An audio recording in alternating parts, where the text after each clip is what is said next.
Well, TV is feel that Germany are contenders. Volume, volume 13. This German team, and do they feel the same as we remember? Well, you should explain to me why you think that way, because for us it's so surprising, and it was said earlier because team looks so vulnerable when they don't have the ball on a counter-attack. Going forward, I think we have some of the finest players in the world, and we just saw Kai Havertz scored in the Champions League final. We've got Florian Wirtz, who obviously didn't have a great season at Liverpool. Jamal Musiala, he came back from an ACL injury. So all in all, going forward, we are very good when they're at their best, but they aren't. And defensively, we always seem to concede, and that's why we have improved in the previous two World Cups, as we've seen. But there is something underlying where German football fans just don't have that confidence. And you said before, the defeat against Ecuador was a chance for everyone to pile in on them, and Nagelsmann in particular, who isn't universally well liked. Well, to put it mildly, I think he's made some bad decisions, but more the way he communicated. He brought back in Manuel Neuer very late. For a long time, Oliver Baumann was the #1 keeper, and he seemed surprised that Manuel Neuer came back. Joshua Kimmich, Julian Nagelsmann thinks Joshua Kimmich is a better right back for the team. When everybody sees him at Bayern Munich as one of the best midfielders in Europe. And the last one was Dennis Undav. Julian Nagelsmann criticised Dennis Undav when he even scored a goal. He said Dennis Undav would have not scored if he had started the game. That was in a friendly against Ghana. And people are saying, how can you say that about one of your main strikers, the top goal scorer in the Bundesliga? And that's why people don't think Julian Nagelsmann is the German national team coach that we wouldn't want to have. He looks a different player, doesn't he, in a German shirt? Especially when he comes on, he's so alive, isn't he, Tottenham? He is indeed, but overall, you have to say he's the sort of has the personality that people really take on to. He's done well. He's scored goals. He's set goals up, and often I get it for a manager when a player comes on and makes a difference, which Undav does.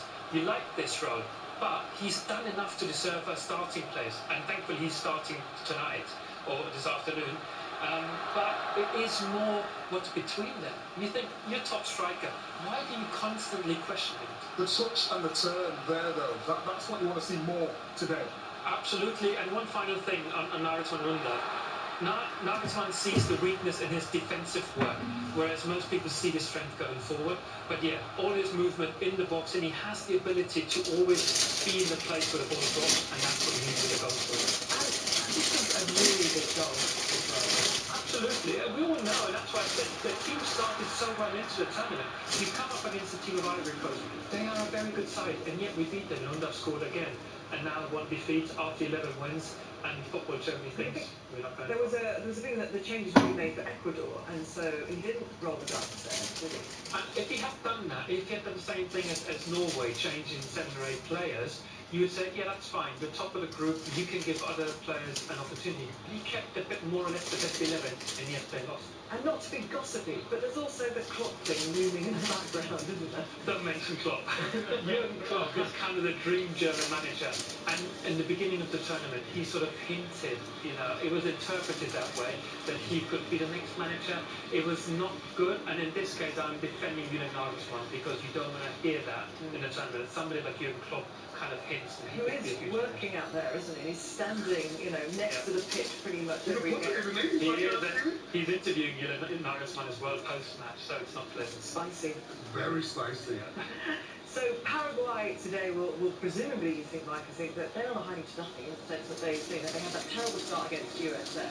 Of course, they haven't been in tournaments since 2010. They will hope they can achieve something, but they're going for it still. They're going to do the low block. They're definitely going to do the low block. I mean, against USA with a loss 4-1, they sort of changed a little bit. They got the win against Turkey, drew against Australia. And as I showed you the stats before the game, we're just going to go into that low block and just wait for the counter. But it's that quality once they get there. That's what they have to rely on. I think this is a big game for Florian Wirtz today, because he's a player who I absolutely loved when I watched him in Germany. He was a player who would command the ball, dictate the game, and we didn't see as much of that when he was at Liverpool, and he's at Liverpool now. He's sort of, the game's become very physical, but if they're going to be in the low block, he's the one who can open up the door, so he needs a big game for them. Big game for Paraguay as well. Their big game for South America started well for them today with Brazil's win. Did this from Paraguay follow? Causing that set? Well, I think they will try to. You know, it's not going to be easy. Like I said, Not as convincing as I was hoping for. you know, Can't just say no. you know, Paraguay will defend their lives and try to get a goal from a counter-attack or set pieces. But football brings you surprise sometimes. So it certainly does. it wants to keep me happy as well. And this is the World Cup, and it's for a place in the round of 16. Let's head back to Boston then. Our commentary teams are Guy Mowbray and Alan Shearer. Thank you, Gabby. And hello, everyone from Massachusetts, where it is a very warm afternoon. And of course now, the heat is on. Win or go home. Germany are keeping their party going a little longer than they've been getting used to. The first game in the knockout stages since the final of 2014. Even hearing that as I say it takes quite a bit of getting used to. There are kids who've gone through primary and had a year at secondary school since we taught Germany in one of these games. And midfielder Alexander Pavlovic will have been just 10 years old back then. Well, Paraguay, well, their first World Cup since 2010 started badly, but has got back on track at the back. They beat Brazil, and they beat Argentina in qualifying. What we've seen in the last two matches, this is highly unlikely to be a German walkthrough for the last 16. There are plenty of German flags waving, but there are plenty more Paraguayan shirts in attendance at this huge stadium in Foxborough, home of the New England Patriots. Quite a few Patriots wearing their own red and white USA jerseys, I think, seem to have adopted Paraguay today. We'll take one more check on the team news before kick-off, once we have observed the national anthems.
see any other way than this being a tight game. This will not be easy for the Germans at all. And I think Paraguay will make it very, very difficult for them. As you said, yeah, they had a terrible start, but I think you've got to give them great credit for the way they bounced back. Showed a great attitude, and they certainly tightened up at the back, which is what we expected from them in the first place. So, yeah, a very tough game for Germany today.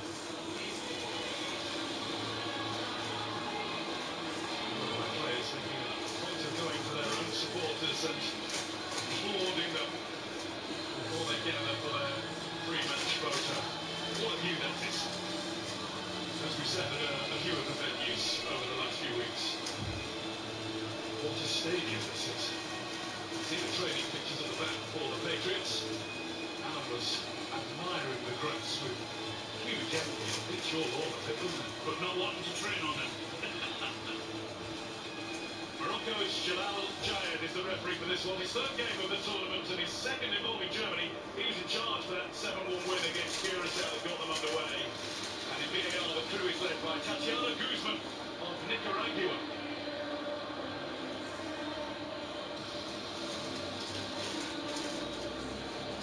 Germany 11 shows 2 changes from their defeat to Ecuador that ended their group stage and a run of 11 straight wins.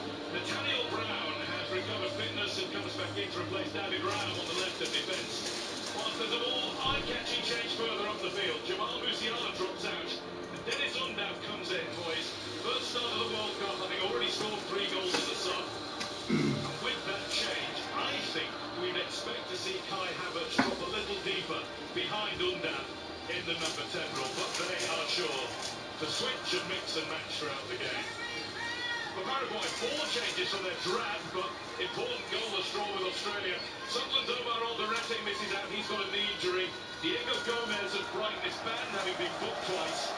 Former Newcastle man Miguel Almiron returns from his suspension, sent off against Turkey. The first of all foul of covering his mouth in engaging an opponent. And the other 3 to come in are defenders Jose Canale, his first international start, and Junior Alonso, who's not an actual junior at 33.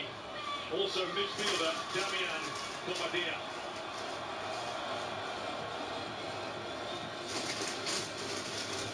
You will have worked out by now that it's Germany in their familiar white, all white for this one.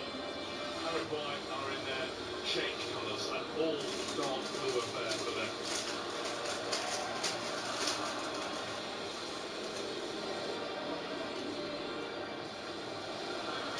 Nagelsmann is under a little bit of pressure back in his homeland. Not against Gustavo Alfaro, who is starting to get reverential status in Paraguay. Argentina in charge. As Germany faced last time in Sebastian Becasese of Ecuador. And just another bit of direct comparison. This is his 23rd game in charge of Paraguay. It was Becasese 23rd the other day as well.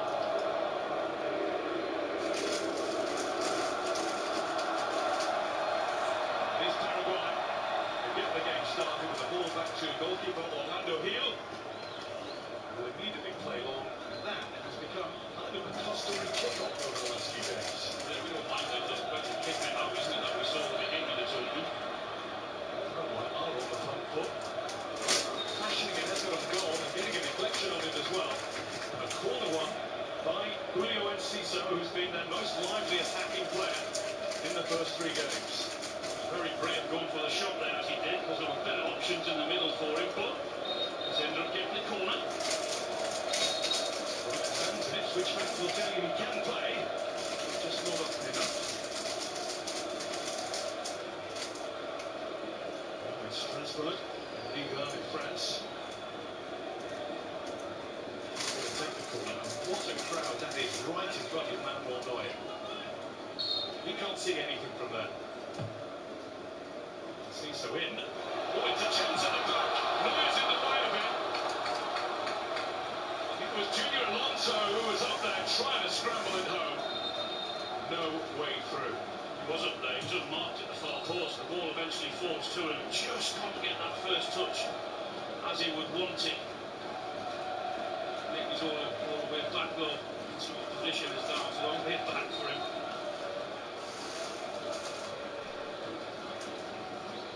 been a little bit sharper. Centre back, 33 years old. With 3 Copa America tournaments. That's the experience. He might actually be back in the USA soon. He's with Atletico Mineiro of Brazil right now, but he's been linked with a move to the MLS.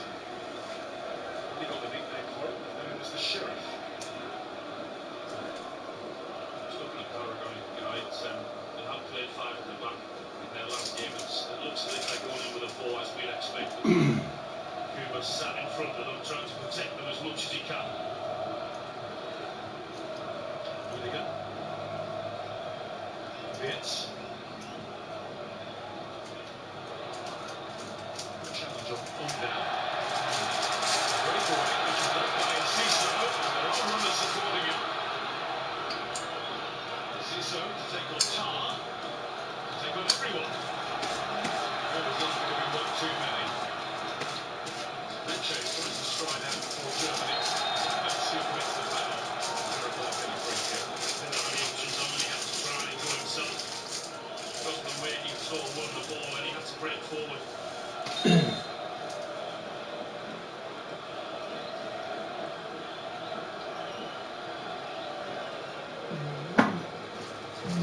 Gustavo Gomez. Mentioned at the reading of the team news that already renowned Omar Alderete, who you would think would be a first choice in the back line. Well, Gustavo Gomez is an automatic pick and has been for years. Most experienced player in the team. He's struggling here. Yeah, that would be a big blow for them, that would be not able to continue. Alderete is listed amongst the substitutes, but whether he's fit to play or not, we don't know. It's a knee in there, doesn't he? There's another Premier League connection amongst the changes, and another veteran, because the former West Ham man Fabian Balbuena is in the squad awaiting his chance.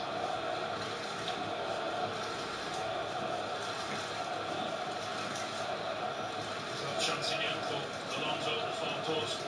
He's just off balance, he can't get the connection that he wants. They're doing all they can to keep it out. See Neuer saved. Didn't cover himself in glory in the last game, did he?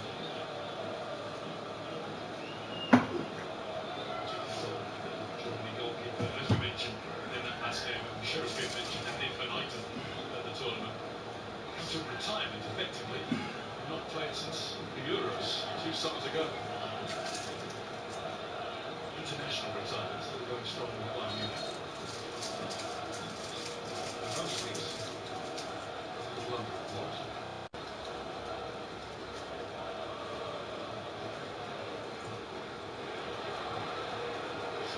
Still to feel being treated, and that's presumably one of the reasons why Jose Canale has given it the habit treatment and looks the ball out of play. He's ready to come back on now. Just waiting for the ref's approval.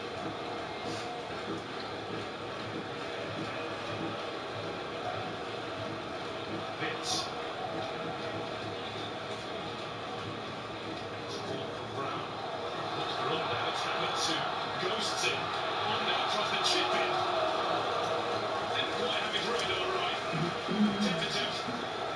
Well wide. Oh, we're really being punished there for Gomez being off the pitch. A man light. Well, it's a cross, so he tries to chip the goalkeeper. Just can't get the direction. This is a template goal for him. Cheeky one. Start to international football, to the professional game. Full stop, Dennis Under. What a record he's got. 13th game, this will be his 4th start. He's already backed himself 9 goals for his country. Yeah, and as expected, Havertz is in that sort of 10 row in behind him. He's the main centre forward, as we thought. And he's better than he was, yeah, absolutely. I think so. Zone. Where he plays. And how he plays too. And Pavlovic. Kimmich. Joshua Kimmich. He was above the great Philip Lahm in terms of all-time international appearances. 114 for Germany. Level with another great, Toni Kroos. Spears. It's blocked. Importantly, Havertz was in behind. Canale shovels it behind. Canale had to get there. He had to get a touch on that ball, or that was going to end up in the back of the net. Such an important touch that is. Havertz is in behind him, ready to pounce. Already we've seen Havertz move just more dangerous, much brighter than in the last game. Given more freedom in that position, isn't it? More freedom to roam around.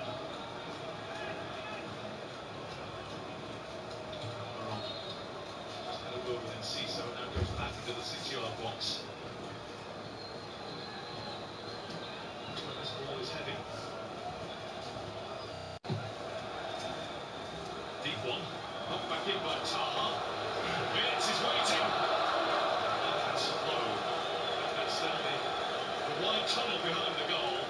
That's halfway to Cape Cod. Don't think I'll be getting that one flat. He had to have the goal, he had to try and hit it on the half volley. Not quite taking the touch there, why not? Sometimes they fly in, most times they go where that one ended up. Moving. To Brown. Missed the interval game with a minor knock. There he goes. Fit and flying. Took the early ball and just spit out. By Alonso. Havertz is finding those little pockets now. Simon. Lengthy the goal. Canale. That's why Mercedes had to knock it back to goalkeeper here. To Giant. 6'6", the Paraguay goalkeeper. One of 6 keepers they used in World Cup qualifying. Man of the match in the last game. Oh yeah. Great save. And every Paraguay keeper suffers from the curse of being compared to the great Jose Luis Chilavert. Scored more than many defenders ever do.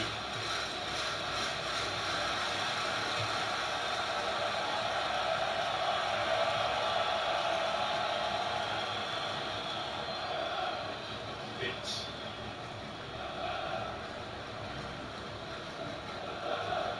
Cameron. Trying to get busy as he always does. Onto the floor. Like Tavlovich. You've got many happy memories, I'm sure, of watching Miguel Almiron in action. He might not be ever on the list for the Ballon d'Or every year, but if there are awards for pure enthusiasm in playing the game, he'd be top of the list. No, he's got an unbelievable attitude. You can never ever question his ability to run around, to do the right things, or try the right things. I mean, that season he had for Newcastle 22-23 when he got 11 goals. Everything he hit just seemed to go in the back of the net. So the ability's in there, there's no doubt about it, but he's got a great attitude. War Miggy. Yeah. Probably thought of in Newcastle, rightly so. It's time. Tavlovich. Zara.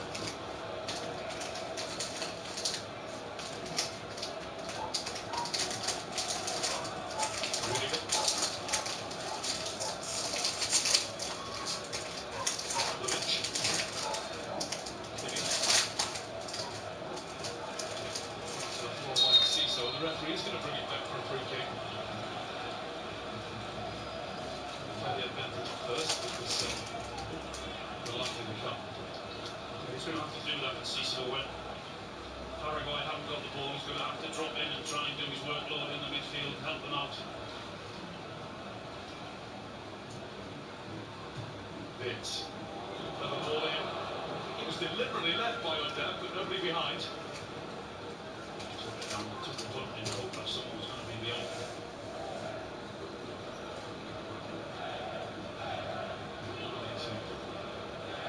Junior also. Now with a bit of a hack. Set to mention. Put away by Bobadilla.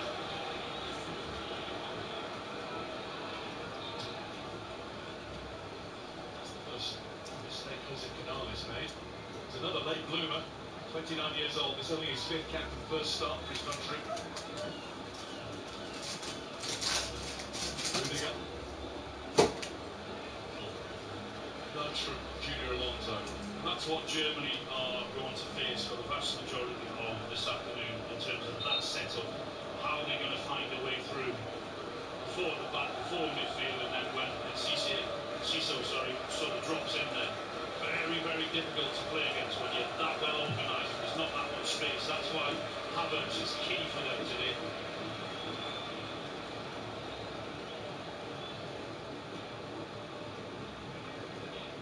Not goalless minutes. It's what we expected pre-match. German possession. Paraguay trying to hit them on the break when they can. Two angles now. Canale. He'd argue not. He'd say the ball is down the other end.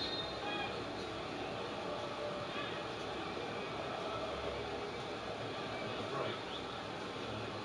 So Sarah's on the floor there. He takes a bit of a whack in the face, does he? Ripped.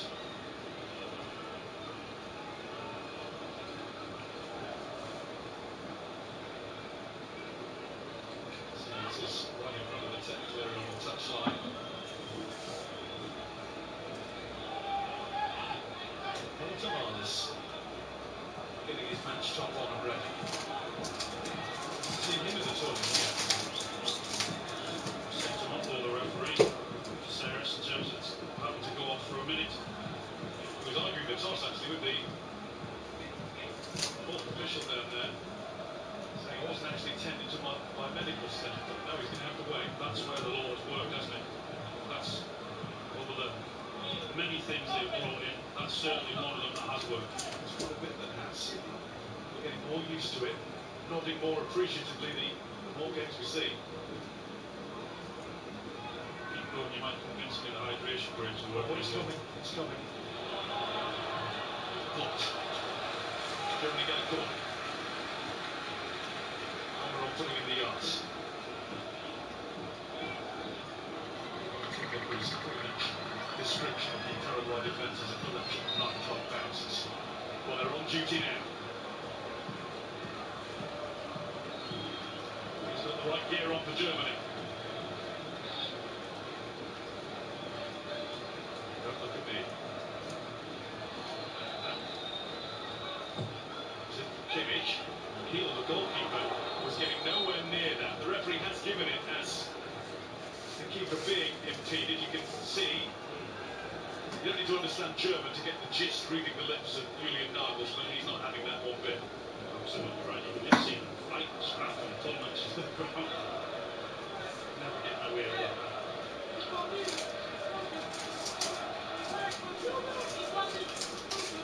Series back on, firing another volley at the officials as he does so.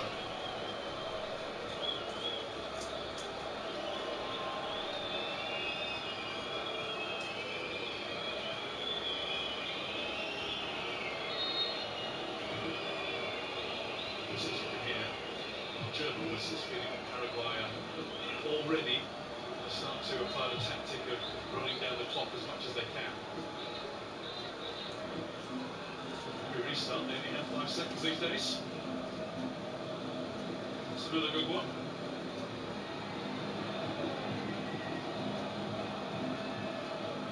Vince.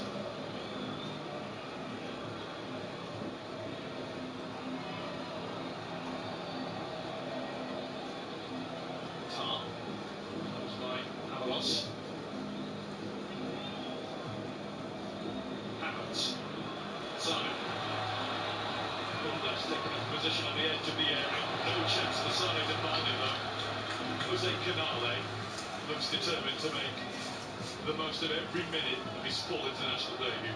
See what Sane was trying to do, go on the outside of it, but he was having none of it. Canale, good defender. Good, strong defender. Really.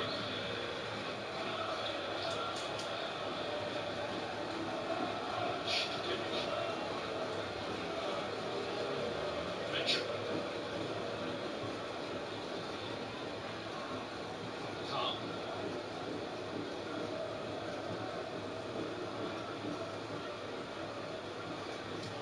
Brown.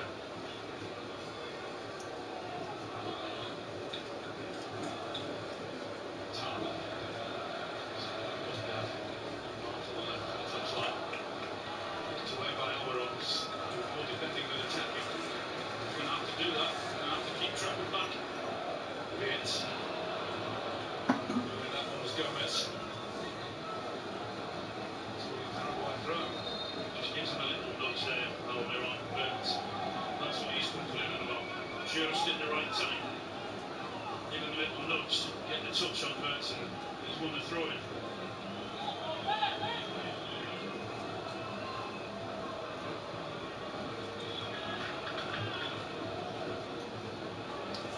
So invited to try and take on Hamilton Tom, doing anything aerially with it.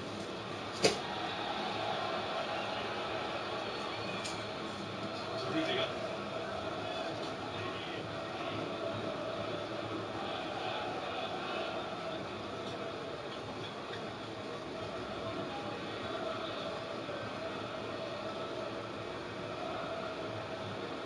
Kimmich. Pavlovic. He's just caught as he was hurried into playing the ball away. Ball with a stick. The first few games saying he's been conceding possession too easily. As I was talking to this morning, the German guys were thinking that he might have been moved into the midfield today for Pavlovic. Yeah, Joshua Kimmich went right back again. The problem is a little like England, there's not too many options for them in possession. Makes it the advantage to play anywhere.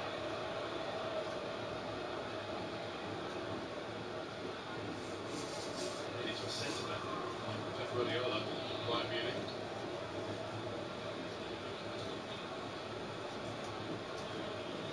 Simon. Mencha. Goes in to try and keep the attack going. It's hacked clear by Bobadilla. Headed away, sit back and regroup. Paraguay away. Yeah, and they're struggling to get through at this moment in time, Germany, because of the organisation of Paraguay. No space at all.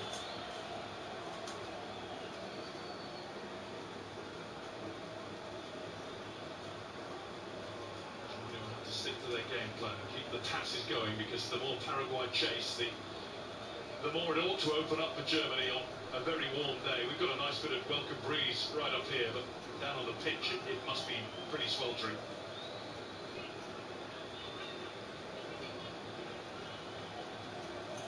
Sami.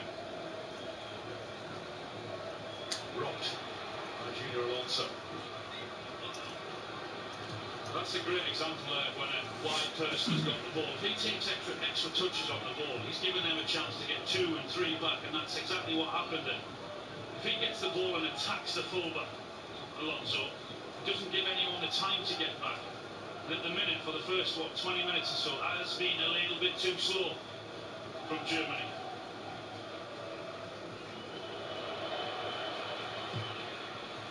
He's threatening to change there with a shot for the play from Felix Mencha. And again, when Paraguay win that ball, they've got no one up top because they've got everyone behind the ball. Try and clear it, there's no one there. You just invite the pressure and it comes straight back on you. Distraction there was coming from Gustavo Alfaro.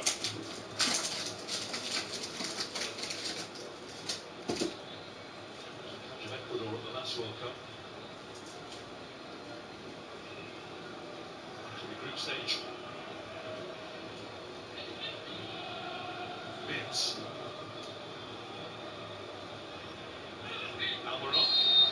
Exaggerated noise from Miguel Almiron, but he was fouled by Nathaniel Brown.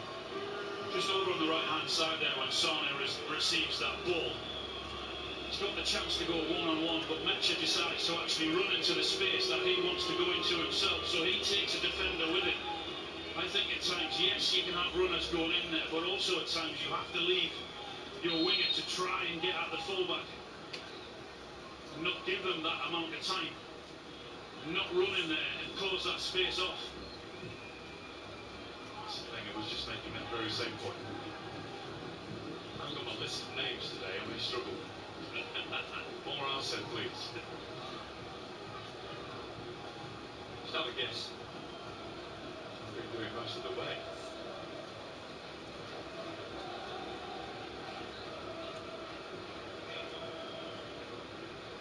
His possession numbers are on the rise, well over 80%. I'll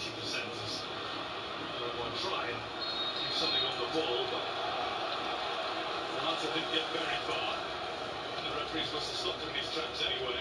Germany free kick. 84% possession, but they haven't done a lot with it, have they? As yet.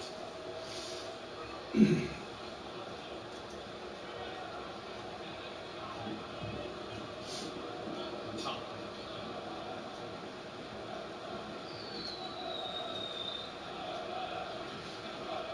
Mitchell. Quickly in. Here, Kubasso. Getting up and down in the middle. It's Kubas who won that one. Bobadilla tries to wheel and does. Dumped the ball before it arrived, but before it got in their vicinity, Tara's thrown Avalos to the floor. Free kick for Paraguay. You're not going to get that amount of time on the ball. You're not going to be able to take a touch and then wait 2 or 3 seconds for this Paraguay team, the way they play and the way they settle. If you don't play it quickly, someone's going to be on you and take the ball off you, and that was a great example of that. Germany, Paraguay have plenty of time to reflect on all that now as they go and take refreshment with the first half hydration break. Have a look at that QR code. I'll give you the trebles first. I'll tell you what's coming up. Ivory Coast against Sweden. 5:30 on BBC One and iPlayer tomorrow. Can Graham Potter's Swedes go further in the competition? And then Wednesday night, Wednesday afternoon, really. England against the Democratic Republic of Congo. Coverage starts at 4 with a 5 p.m. kickoff live from Atlanta, Georgia. And that is on BBC One and iPlayer. And going back to this game, if you scan the QR code on your screen, you can take the opportunity to search from every angle. Follow Miguel Almiron wherever he goes. From the viewpoint of all the players, just scan that code to get the World Cup 3D experience in the BBC Sport app. Well, let's go into Thomas Hitzelsberger from the German point of view of what you've seen so far. What have you made of it, Thomas? Well, Micah just said it reminds him of England. You know, a lot of possession, but nothing really happening. I think he's already fallen asleep. It's what we expected. You know, this Germany's got more possession apart from the opening 2 minutes where Paraguay had a couple of shots. Germany having more possession without really threatening the Paraguay goal. And this is the challenge now. How do they get into the box? And I think that one way would be putting crosses in, causing chaos in the box, because they can't really pass through. And they need a lot of patience if they continue that way. But at the moment, there is no real threat, and that needs to change. Thank you, Thomas. Crosses into the box, Alan. Who would have thought? There's the thing. Julian Nagelsmann was pretty animated throughout his discussions with the players just a moment ago, and now they've walked away. Gustavo Alfaro is finishing his few words before we get going again. Thought we only heard Bon Jovi when we're in New Jersey, but we're hearing him in Boston as well today. Still not a fan of the brakes, are you? I don't mind it in this heat. It is very, very hot today, so yeah, in this I've no problem with it. But when it's 18 or 19 degrees and it's absolutely pouring rain, then no. Enthusiastically welcomed by large sections of the crowd. We haven't had the booing here today, but as Alan just said, I think that's more to do with the fact that this time it makes perfect sense.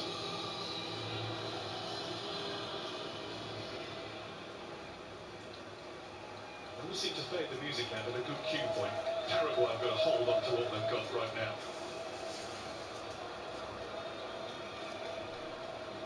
What are the words then?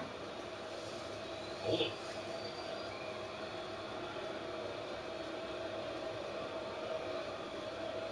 Kick for Paraguay.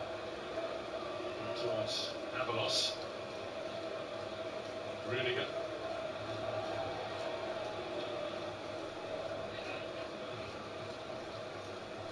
Breaks for Havertz. Maybe like to think that he'd be the player with the inventive touch to make something happen. I was just interested to hear what Thomas had said there in terms of they're not able to find the pass, or they might not be able to. Well, that's when you're looking to Wirtz or Havertz to get on that ball and find that killer pass, find that little 7 or 8 yard pass that you can get it through the needle, get it through the spaces that at times are going to be there. You just got to find the way through. Although it is easier said than done, but that's what you have to do. That's a good header of the ball if he can get into the middle for Zion Wirtz to fling one in.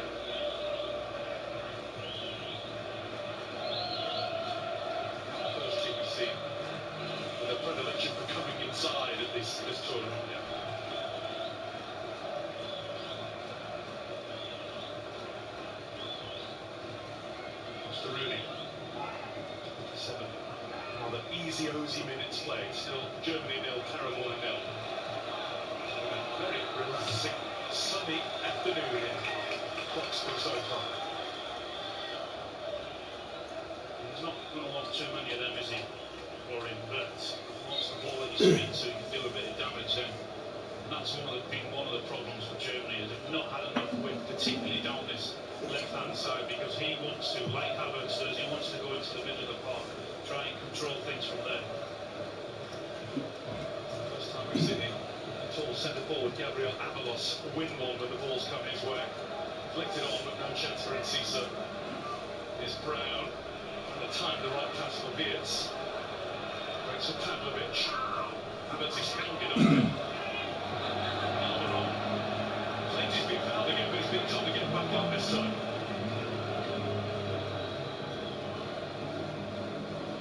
A bit too much of that from Almiron. Looking for it. Just watch the reaction of Kubas there. Every time anyone gets on the ball. Here's a chance because here the goalkeeper's got wandering. He was still stranded, and the flag was up in any case. Much to his relief. Sane was the one given offside. He's looking right across the pitch, isn't he? Just goes that split second too early. It's not a bad run though, if he can get that timing right, get the pass. That's the great deal in it, with Juan Jose Caceres almost playing him on at right back. Brown. Almiron realised a little bit later than Wirtz was there. He's a bit too late now. It's going to be a throw in there for Paraguay. I suppose he was pushed that time.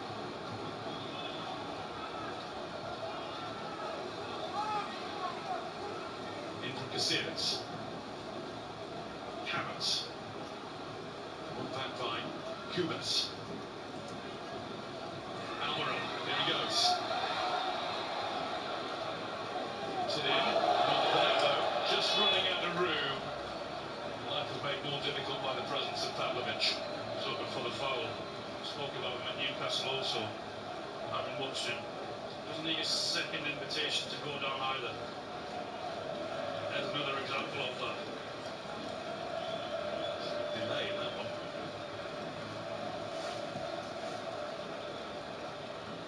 Kimmich.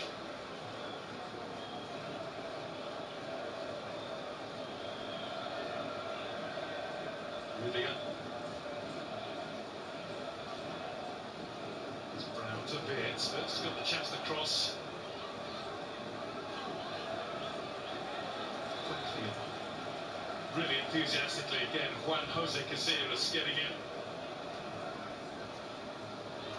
Havertz. He hits the floor, he doesn't get anything. He's got it back though. And the ball played in by Brown. It didn't stay in there for long. Germany maybe can pick up the pace here. Sane. Kimmich, two upon him. Sane for a high one, which is met by the head of Gomez. And the free kick goes to Paraguay. Sane's going to do better. He declines the first invitation to put the cross in. 2 or 3 seconds later, when he decides to put it in, it's too late. Someone's closed him down. Just the slightest of leans by Dennis Undown. He's penalised. A few referees throughout the competition who've let a lot go.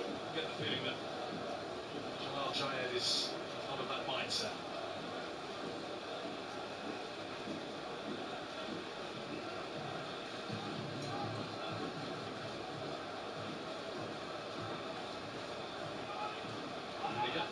Wirtz.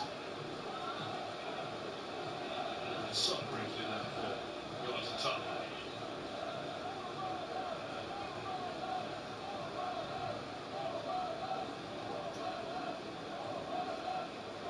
Sane.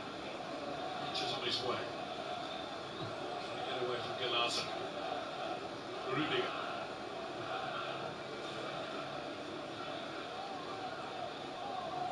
Wirtz. Touch it. Yes, trying to get through the challenge.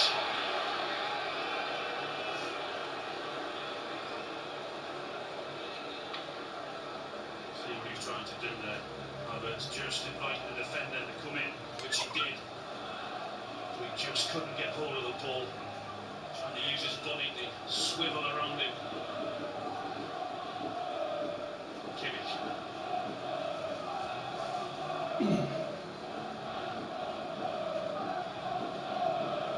Goes square to Rudiger. More width, trying to play through the middle, it's tough. Havertz.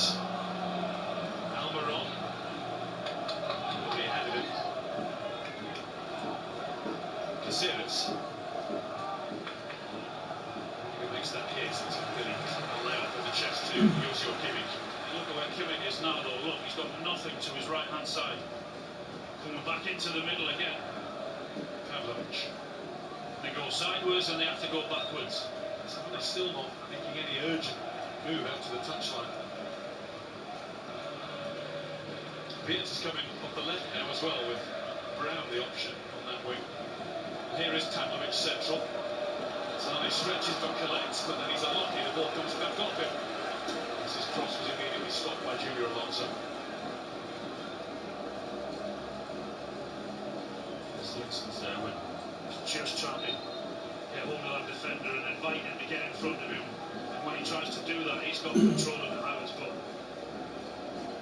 Canal is just in behind him and reads it.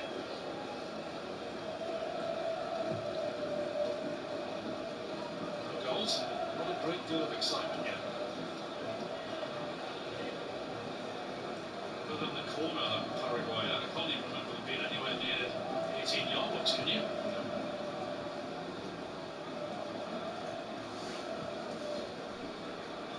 Here's Kimmich.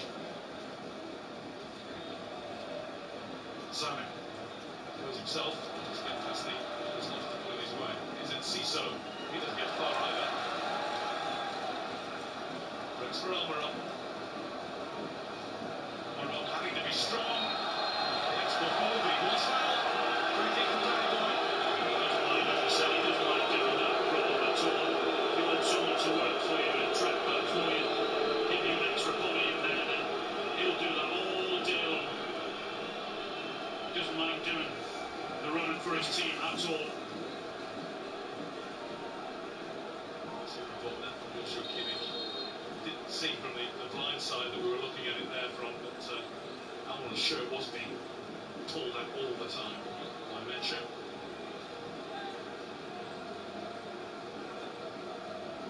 Neil.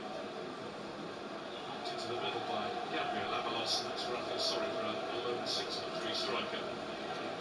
There's no one within 30 yards of him. That's what he's there for, but What is he meant to do when the ball goes in like that? There's no one near him. scored an international goal for over 3 years. Massively surprised. This is how qualification was worked on by Paraguay. It is very similar to Ecuador, but just get the feeling they're even less adventurous here. Couldn't disagree with that. That's exactly what's happening. Time, Pavlovich. Just to keep scrapping and working. Just too many around him to be able to keep the ball. It'll be cleared up to Almiron, who's faced by Rudiger. Right across the bench. Dispossessed by Brown. Rudiger didn't have the ball. Beers goes into the box. Lundek was working somewhere in that vicinity, but another one is cut out by enthusiastic Paraguayans. It's Matias Galaza who's been fouled. They've brought it away up towards halfway. They get a free kick, and that is another big tick for them. They'll say, yeah, another one goes away. Yeah, but doesn't that just sum Germany up? When you've got the opportunity, you win the ball back early, on the rare occasion you're able to do that, and then you've got to hit them on the break, and then you need the quality when you get in around the 18-yard box. You can't afford to give the ball away that easily like Havertz has done. Sane's done it on the right-hand side too. At the minute, the forward players for Germany are offering nowhere near enough.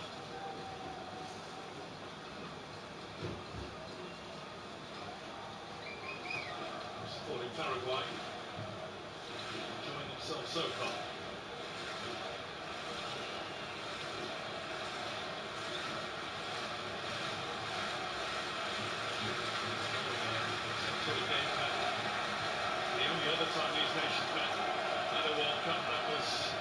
2002 in Sioquipo in the Far East. Germany won Paraguay 0 in the first knockout round, which was the last 16 there. 88th minute winner from the Swiss-born striker Oliver Neuville and then Bayer Leverkusen.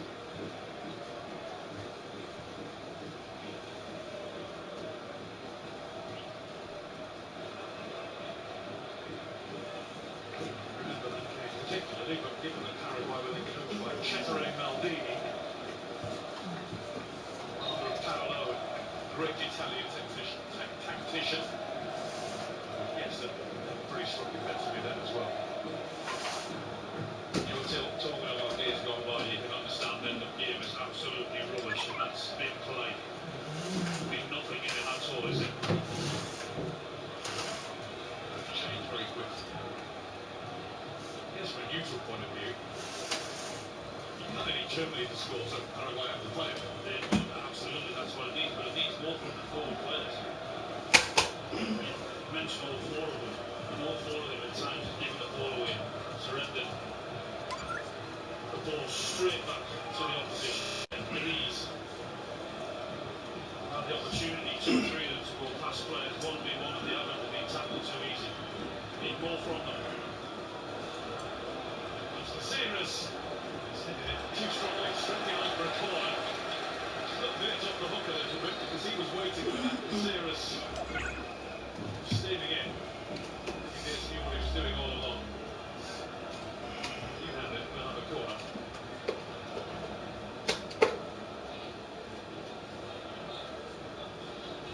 Has been a tackless defence. Tackled enough, but thrust. Bits, is it open? Not quite. Just lost control and that allows Caceres to get another one away to Neuer, who might as well stay there. The hot wheel line there. Bits. Canale. Ball is the shot, and ball is the decision. Kick again. For Paraguay, the Albiroja. Reds. You get the opportunity from a corner to put it in the box. Okay, you've got to try different things, but you pass it 10 yards, you pass it another 5 yards, and you get the opportunity again to put it in, and you don't take it and you lose the ball, and that sort of sums them up.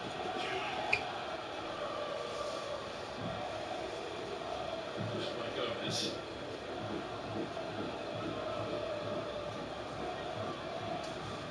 Almiron. In on Brown, he got it back off Nathaniel Brown as well to win Paraguay corner. And what we've seen in the game, I think we can pretty accurately surmise that these situations give them their best chance of scoring. It's what they're playing for, it's what they hope they can get, that when they get up there, they can't get the ball out of the box and they'll take the next best option, which is either a free kick or on this occasion a corner. That's everything. Setting up a bit of distance on that, please, assistant. On to 10, did he get it right? Oh yeah, 2 hands. It's Caceres to try and get one back in. Almiron. Almiron has support, it's Galaza. And it's a chance at the goal! For Enciso! Would you believe that? Paraguay score, having sat and soaked it all up.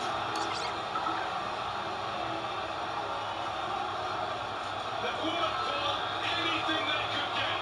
And when they got it, they seized on it.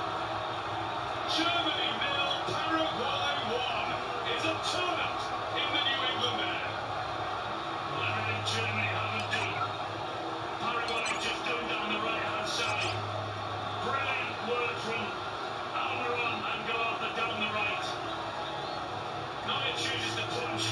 There's only one person going to win that tackle. And then they really work this on the right-hand side. The little overlap from Galata, then he whips it in. No one within 5 or 6 yards of Enciso. Can he guide it on target? Absolutely. Punishes Germany.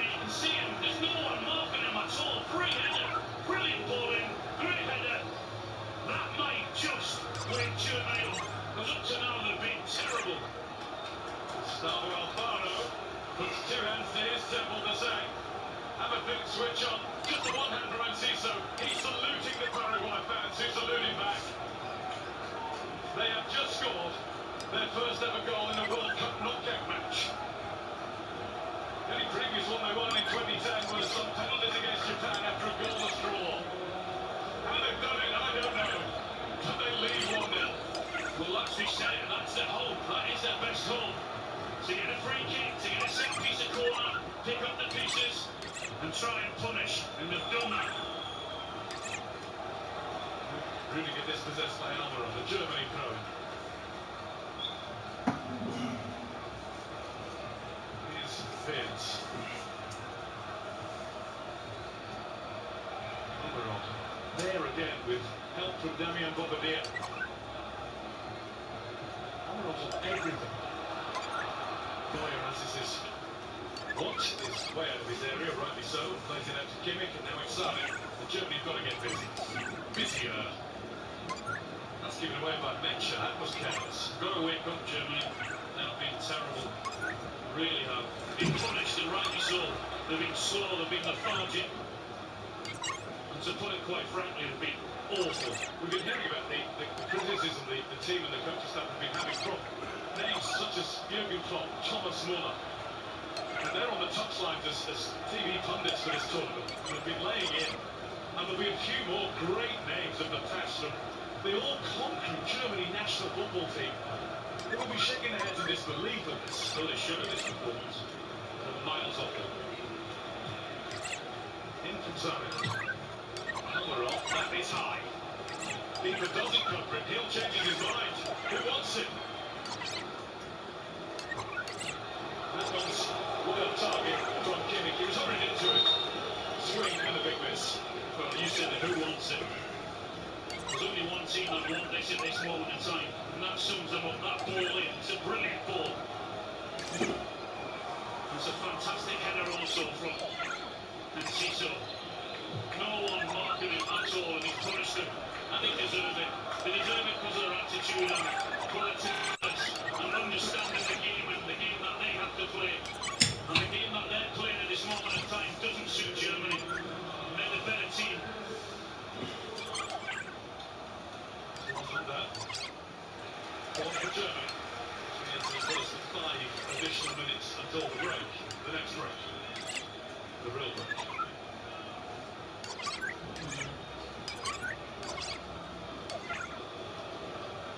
Taken by the always cool Kimmich.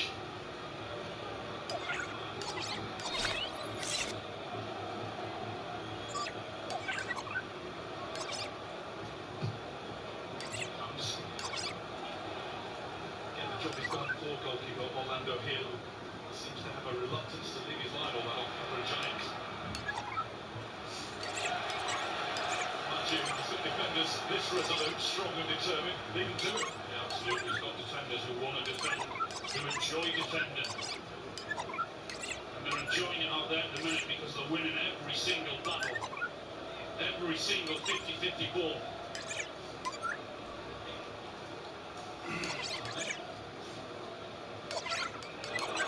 With some room, no deflected. It's going to go behind for a corner. The most amount of space a Germany player has found himself in that Paraguay penalty area. Yeah, he just takes the touch and tries to get his shots away. And the deflection, I think it is from Canale, goes up for the corner. Well, interested in taking a short one now. He needs to get it into the box.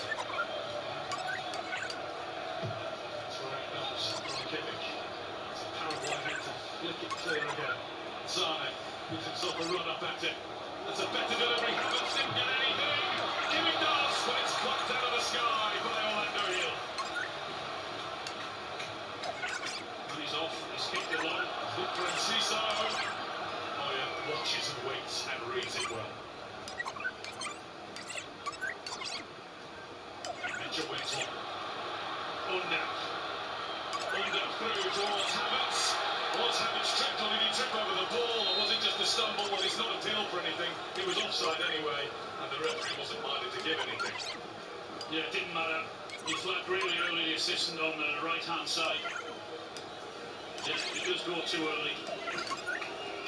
Yard or two off. no surprise the defender won the tackle anyway.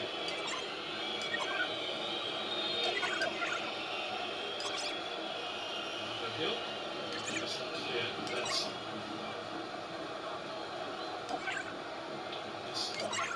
Avalos is going to be a throw for Germany. I've been in that Germany dressing room at half time to hear what Julian Nagelsmann's got to say. Goodness me, we might hear him up here. They deserve it. What for nothing? Nothing at all. Lost every single battle all over the pitch. Whatever position.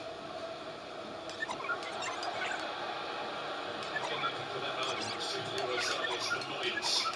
He's back up to try and block the clearance though. Gives Kimmich a chance to deliver. It was Bobadilla. Paraguay calls to lead that, so it was left and it's going to be a corner. They do still have a chance to get themselves level before half time.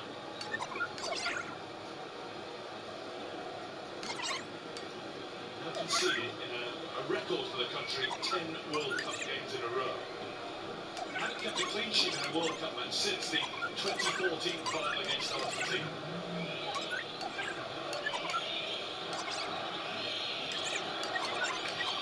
Oh, the car is steaming somewhere.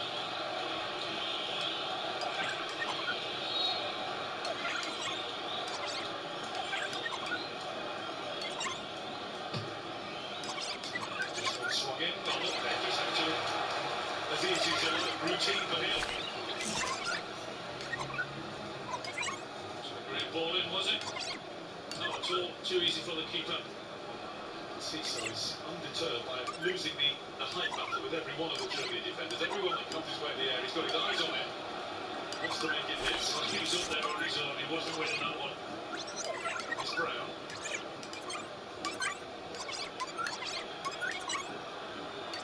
Pavlovic.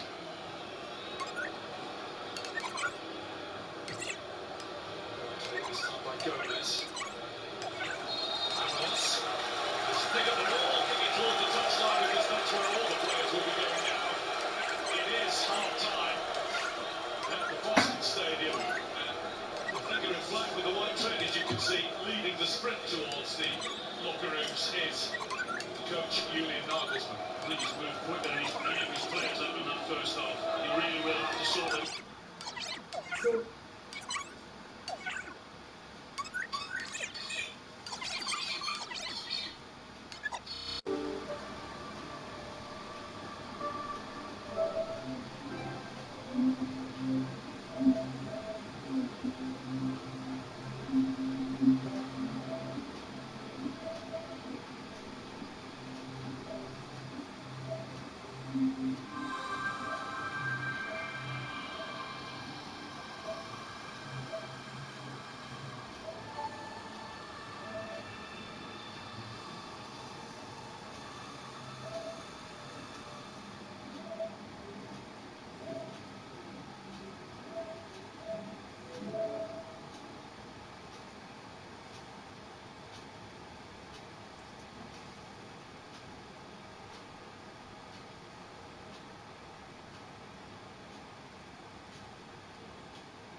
One TV. They're hard to beat. You know, they defend really well, and they are not worried that they play for one ball. You know, so I think it was it was the case. Let's see if they can keep that for the second half. I think it's really It's going to be thrilling. No, but you have to admire the defensive unit. When you talk about defensive, yes, the game was a little bit boring. Germany really trying to break them down. At times it was frustrating. But if you look at the defensive line between them and midfield and the forwards, how much they work, you've got to admire that as well. Absolutely. I mean, they gave us a thrilling first 2 minutes, didn't they, Paraguay? We had to wait a long time for their goal, and Ciso, of course, Micah's one to watch, was the one on the end of it. Talk us through it and how they created this. Yeah, it was just the goal, wasn't it? Well, Almiron had a great corner, you know, and Bobadilla wins the challenge. Of course, finds Almiron, in his outside position. He goes in, is an overlap from Galata, and a great cross, and then Ciso with a great header with no chance from the defense. So that we were talking, you know, a set piece is really important for this kind of teams that play in a lower block, and they've done so well. But this is what Germany should be doing. Look how quickly they move the ball, one touch, and then Almiron overlap, get the ball in the box, and then it's a wonderful finish. Timing and run was excellent, and they've been defending for big parts of the game. So to still have that energy as well. But it's German defending there. Well, thank you very much. Yeah, we were praising Paraguay, and rightly so, but you watch Pavlovic and Nat Brown. We've been praising Nat Brown. He's had a good tournament so far, but the way he turns his body around, he's not watching the opponent. They both stand there. It's such an easy cross. Yes, really well done. Great finish. They deserve it in their own way because they fought so hard. But the way Germany's defending there is absolutely. You know, sometimes when you're in that position, as a fullback, when you think the game is pretty much won, you've got all possession, you switch off. You really do. You don't think they've got the quality to finish yet. That was an area where you can't switch off. You know that. 100%. But because they've had the ball for so long within the game, it's just subconsciously or whatever, they're not really going to hurt. Before the game, they talk about moments to decide the game. We have a lot of possession in the German dressing room. There will be very few moments where we have to be switched on. Those are the moments. And they weren't switched on. They can decide games, and hopefully this is not the case, because I'm going to create a new narrative for the second half. Okay, well, the first 40 minutes or so before that goal, they were probing, they were trying to find a way through Germany, and they were using Florian Wirtz, or trying to get him into the game. It makes sense. He's so good on the ball, and he got into those wide areas. You could see him asking for the ball, and it always makes sense giving him the ball. They made some good runs, and Havertz and Under have a good understanding up front.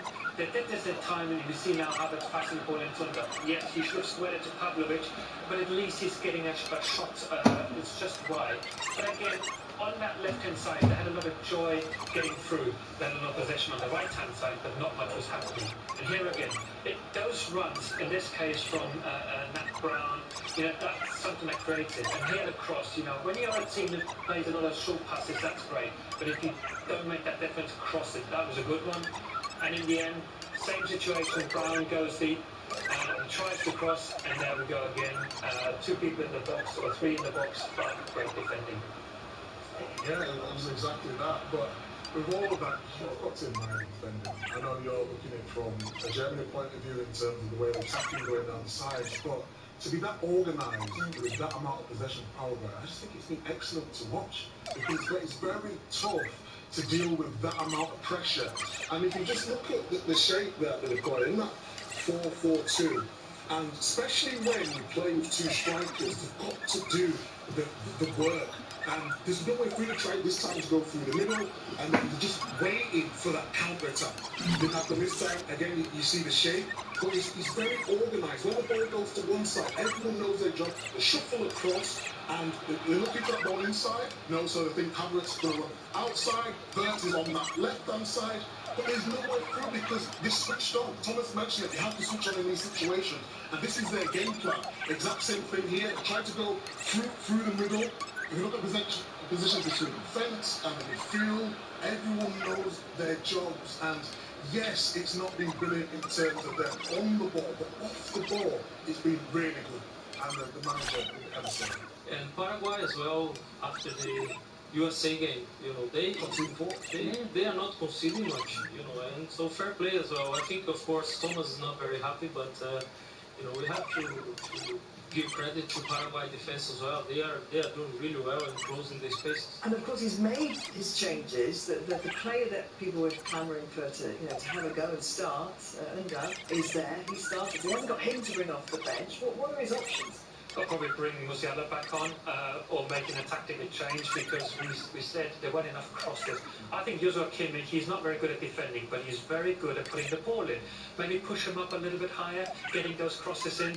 There are options, but you have to take more risk now. Being 1-0 down against a team that you know they defend well, you've got to play into that pressure, risk losing the ball, but then winning it immediately back. I haven't seen enough of it, so maybe bringing another offensive player like Musiala on and putting more people in those dangerous areas. Otherwise, they're going to go home with a 1-0 defeat and probably thinking, why did this happen? We just didn't do enough here. Okay, well, from our dream team to this one. Shout out to the dream team. Your top tier squad. Bad vibrant, cash free of Comedy All-Stars. It's coming home! Volume 10. And the disc jockey. This World Cup, select your comedy dream team on BBC iPlayer.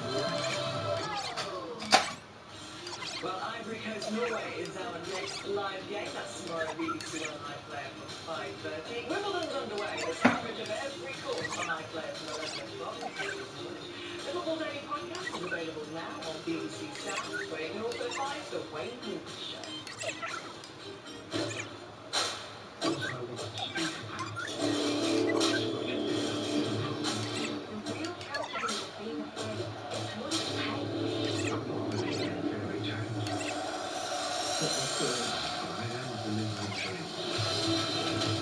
Nothing is out for right now. We've got too early. Keep going. Keep believing. Watch now on BBC iPlayer. Well, it's less than 48 hours before England play DR Congo in Atlanta for a place in the last 16. Let's get the latest news from inside the camp from Kelly Summers, who joins us from Kansas City. Kelly, Thomas Tuchel has made changes in the starting 11 for England in every game so far. Are we expecting more of that for the round of 32 match? To be honest, Gabby, I think he might be forced into them due to injury. Gerald Kwanzaa limped off in the game against Panama with an injury. Thomas Tuchel's post-match comments didn't sound good. We haven't actually heard from the manager since then to know the extent of the injury. And of course, right back is proving to be a bit of a problem for the manager. He lost Tino Livramento ahead of the tournament starting due to injury. Reece James is also ruled out with a hamstring injury. We don't fully know how long he's going to be out for, but we do expect this game to be a little bit too soon for him. So what are his options in that position then? Well, Jed Spence is the natural replacement, but he could also move Ezri Konsa across there, but you do wonder if he'll be hesitant to interrupt Konsa's flow. He's been one of the standout performers at centre-back. In fact, the only member of that back four to have started every single game so far for England. Elsewhere, Declan Rice could well be back in the starting 11. He was rested because of the risk of suspension hanging over him in that last group game, and of course he's been managing an injury as well. But if Rice does come back into the starting 11, what does he do with the rest of midfield? He can't exactly drop Jude Bellingham, so we'd expect him to move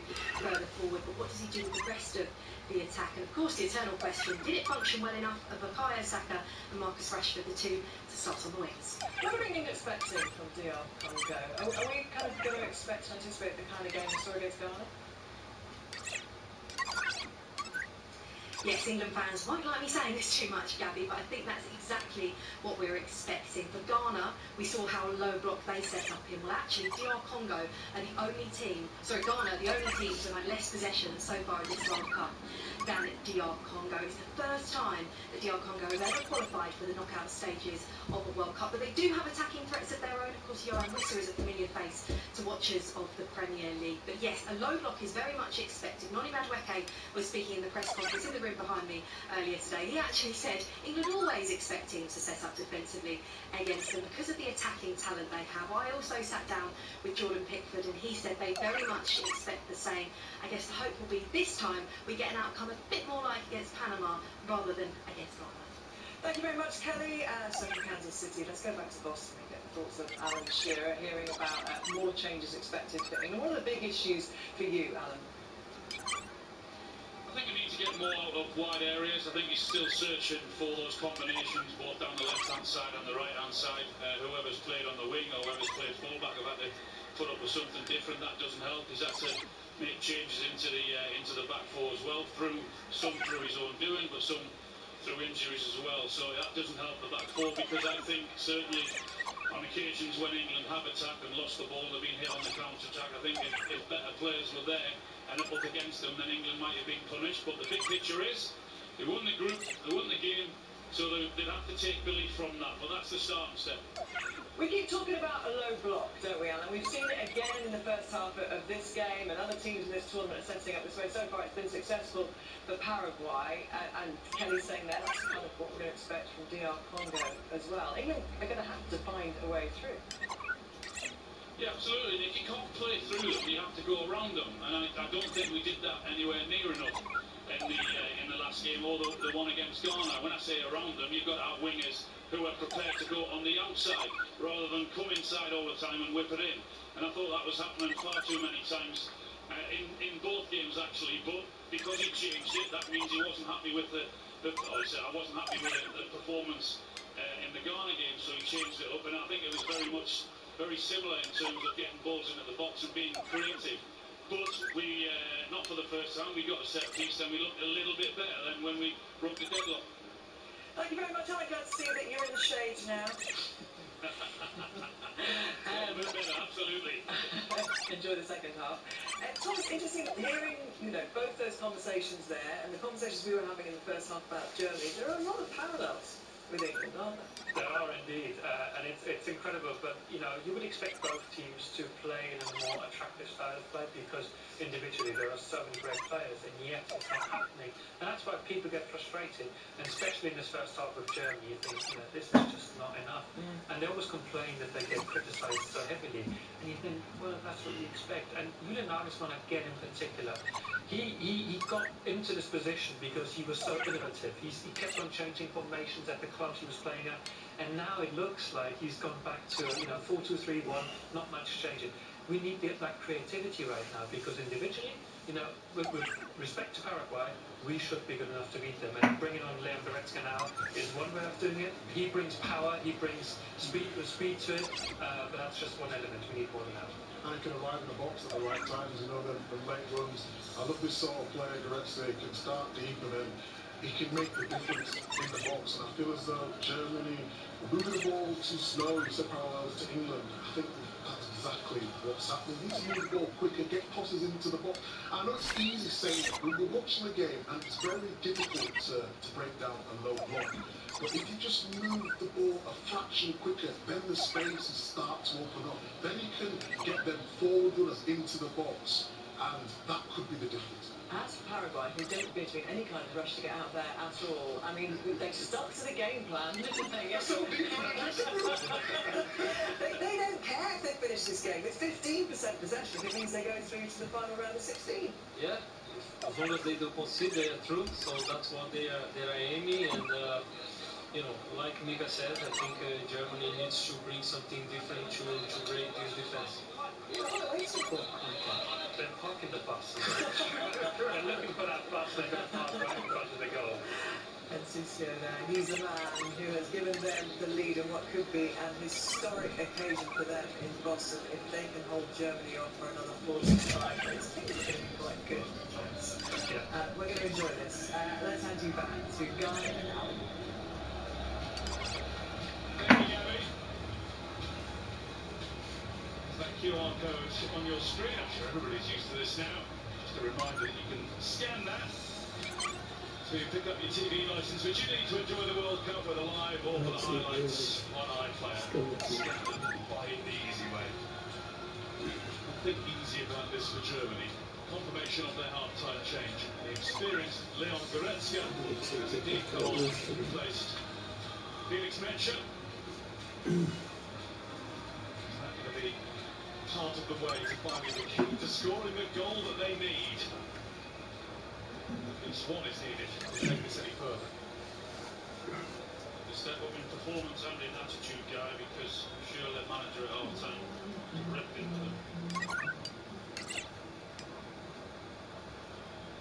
Absolutely waiting for the restart. There's a little bit of a meeting going on. The referee is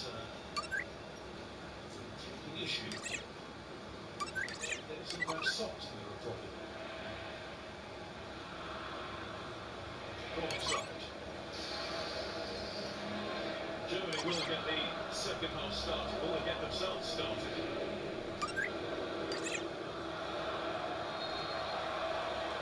That's first position on the right hand side, and there's his first touch of the ball. Immediately closed, and then takes a balance from Matthias Galaza. And then Ciso. Just on through to Avalos. Avalos holds it up with support for once. And with it, Ciso. Ciso. Throw in for Paraguay. No changes made by their coach, no surprise about that. A lovely turn of praise as Gustavo Alfaro was asked about the improvement of the team under him. In a minute, we'll see what they can do with the throw-in. Well, not a lot, plenty of time for Beers to clear. It's not a great clear, it is awful in fact. Give it straight to Cubans. A series into the mix. Have the ball again. Same line. So all they had to do was shake the tree so the spiders would fall off. We'd see the trees full of fruit. It's Captain RS.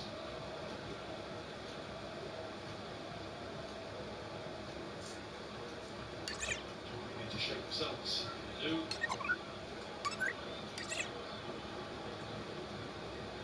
Zane. That was different. Getting the ball and having no other thought than putting it into the middle. It's Pavlovich.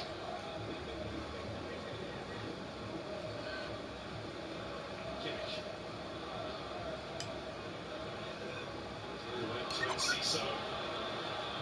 Ciso's going to have to do this all by himself. He won't mind trying. Now the assistant arrives. Galaza. Here's Alonso.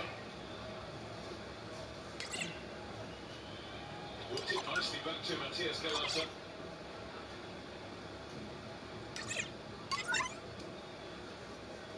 Almiron. Just crossing the line for a Germany throw. Just up, wasn't it?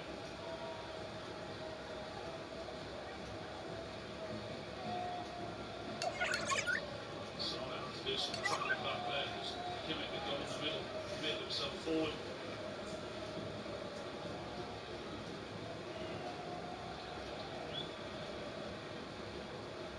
Rudiger.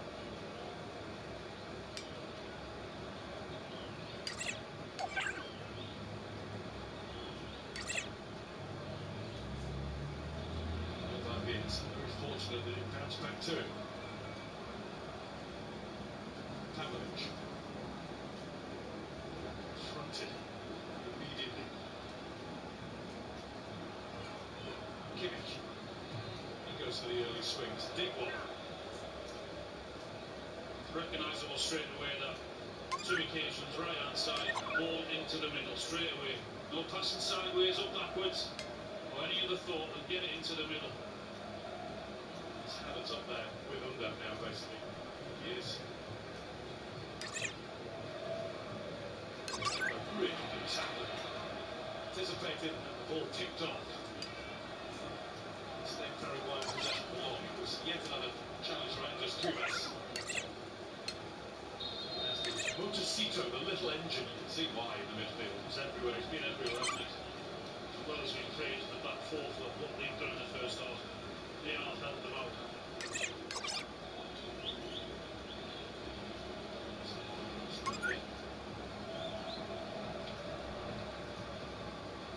Looking for Paraguay.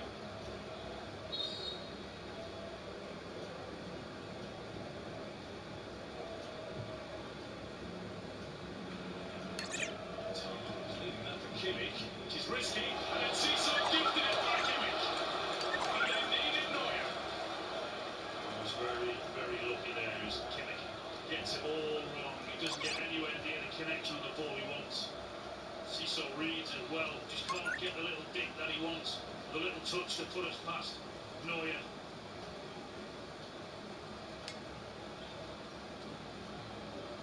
Kimmich has a look to see where Ciso is this time. Sane starts to come in from the right. That's going to be allowed to sail behind. It's going to be a goal kick to Paraguay. And again, though, it's another ball into the middle. Yeah, he just tries to clip that with his left foot and then does a ridiculous dive. That was that. Trying to calm the referees into saying I'm actually being pushed over, but you can see it was a dive. And Ciso just can't get it past Neuer. Neuer's again.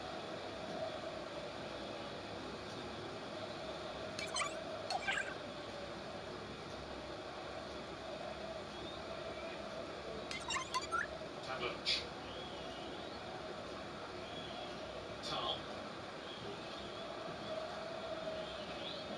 Good. Chris. To Rudiger. It's kind of careless as well, isn't it? It's been sloppy as well there. Really great movement difference other than trying to get there we go, it's forward and then all of a sudden that happens again. This is Germany we're watching in a World Cup time. And their whole bench is out sort of trying to encourage, trying to praise them along, but goodness me.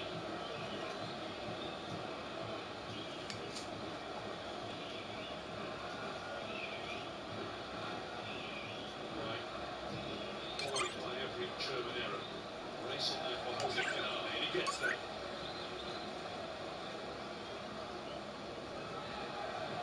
Scalata. He stuffed it out of play. Change. Moment or two for Paraguay. So Caballero ready to come on. A player who was with Portsmouth in the second half of last season in the Championship.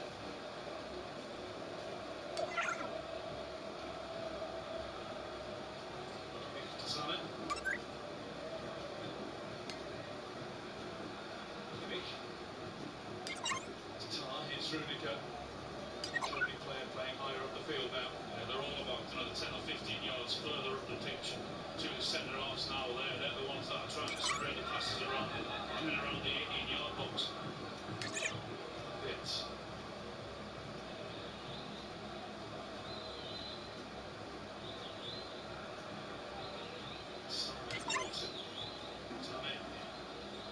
Back to Vince.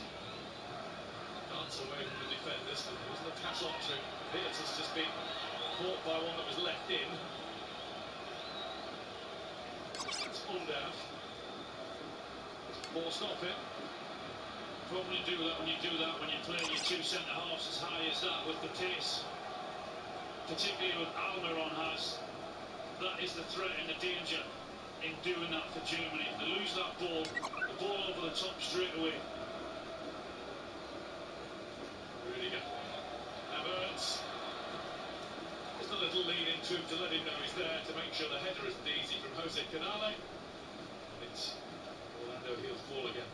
Good defender from Canale. No way he's letting Havertz get on that ball.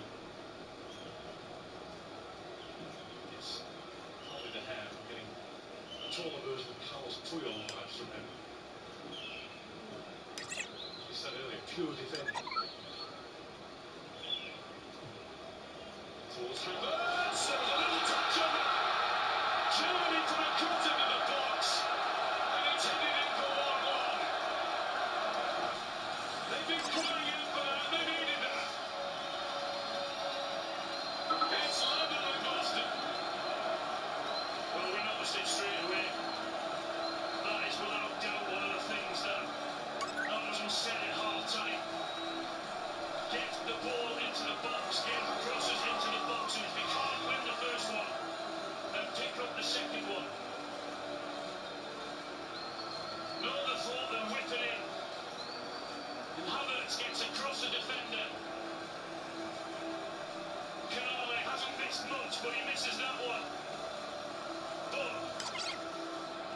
most times the German player gets a cross and is first to the ball, they get a bit of success and the ball goes in the back of the net. That is a huge relief for him and for his teammates. He has his third goal of the tournament to get Germany fans cheering something at last. It's 1-1. It's been a Paraguay substitution in the aftermath of the goal. I feel sorry for lone striker Gabriel Avalos. He's been taken out of the picture for now. So Enciso will go into the middle. And Gustavo Caballero will offer it down the left-hand side.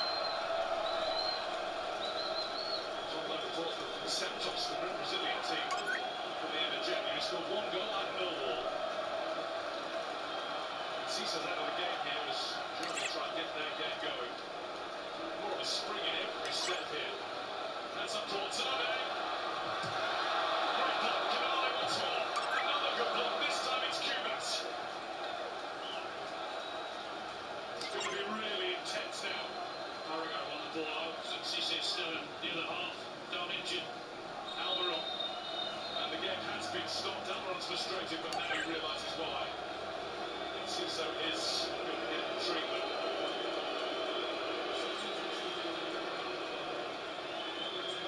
Straight from the off. You can tell that that's what's been said at half time. Don't waste any time and get balls into the middle. And get someone on the end of it. If you can't, then pick up the pieces. We saw it from the right-hand side. And then all of a sudden it goes up to the left-hand side and Wirtz does exactly that. Gets it in. Havertz is there for the header. And all of a sudden you have a little bit of belief, a little bit of confidence. You get more men forward as they have done. And you're asking different questions of Paraguay now.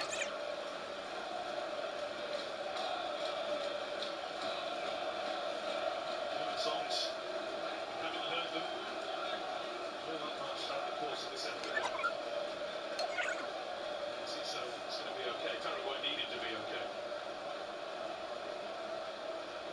Chico, is it Enciso?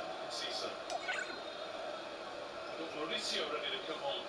It is Julio Enciso, so he's done having scored a big goal for them. He has to lead the action before I find an Ipswich player. On comes Mauricio. He's another one who generally operates off the left. He's going to play down the middle with Caballero to his left. That's where he's gone.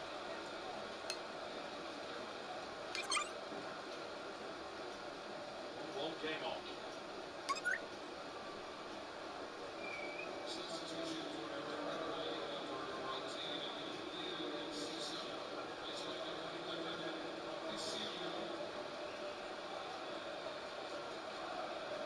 Kimmich. Tuck.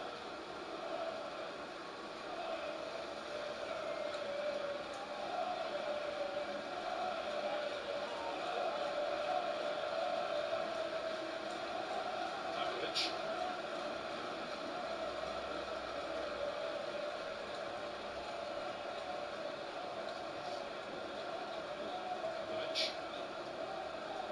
Left to Wirtz. Down. Trying to retrieve the ball. Quite looking up, it's behind. Well, get the chance to clear. He's playing a little bit more forward as well, isn't he, Brown? 2-3 times now he's actually been ahead of Wirtz, and that didn't happen in the first half.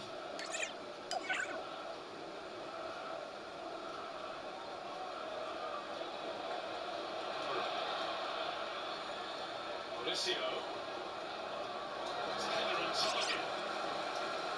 Pavlovic was beaten pretty comfortably to that. By Caballero, who's gone over to the right now. A little warm for them.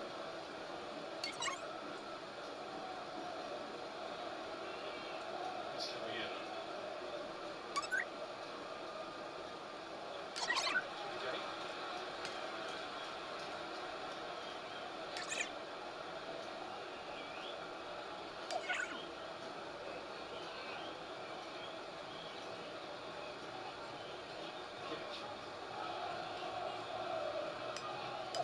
Zane.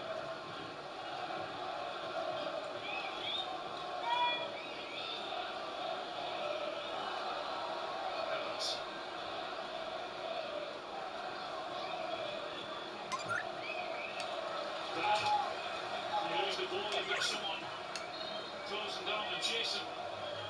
He's got his goal and he's full of belief.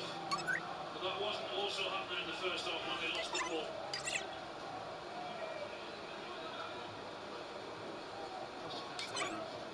Pavlovich just allowing Caballero to get in front of him.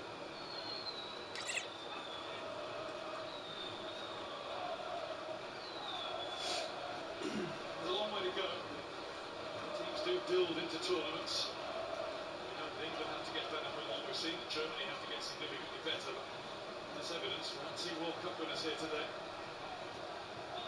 Havertz softly fell. Free kick Germany. In a dangerous position. Just shifts the ball, Havertz. He's inviting the tackle in the hope that he can just flick it around like that and get the free kick. He did.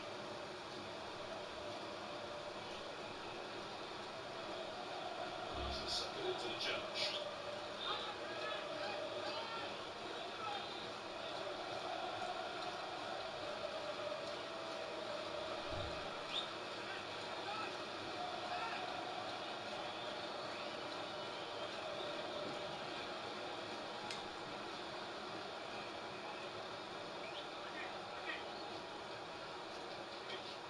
Take this Matt Brown has just been ordered to walk away by the coaching staff.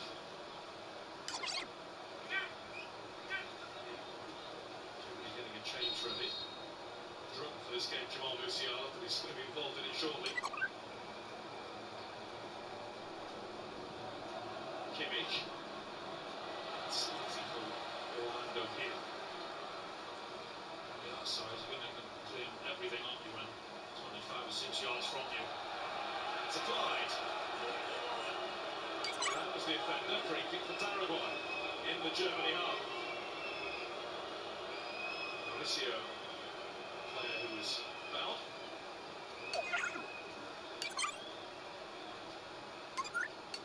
To do that, that's what Ramos did, didn't he? When that ball went up, you got to somehow try and keep hold of it. If you can't, you've got to try and win a free kick.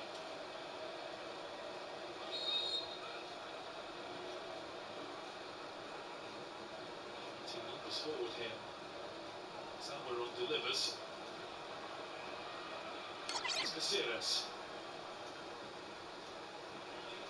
Easily past the half challenge, and he's overcooked it. It's just too difficult to keep it. It's going to be a Germany goal kick.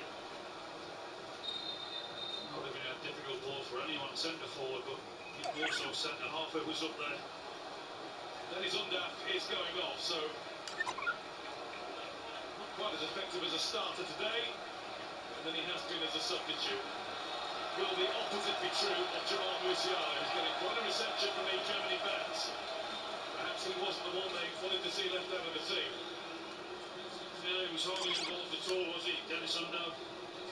Not enough balls went into the box in that first half, and that's where he does most of his damage.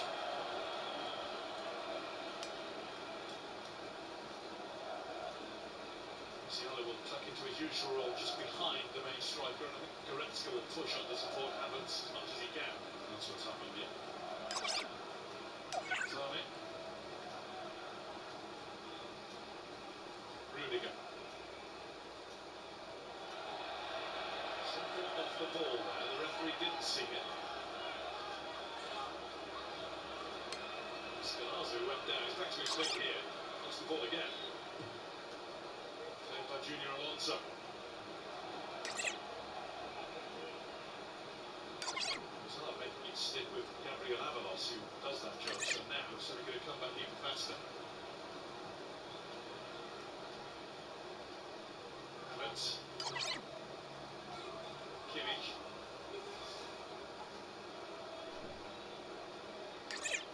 Nothing really Paraguay can do to change it. No, that's it.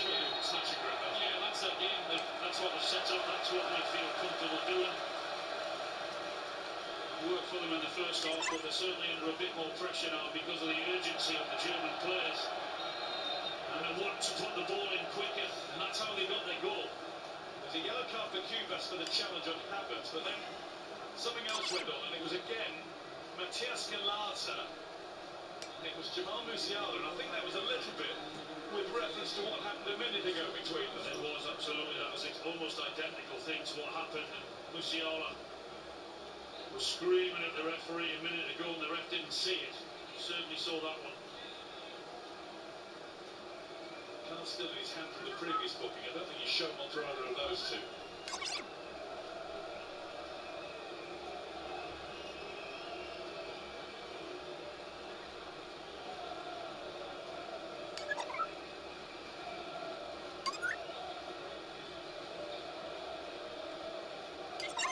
Free kick. Just about in range. It is. Why not? Marzane fancies it. Mauricio has got the job nobody wants.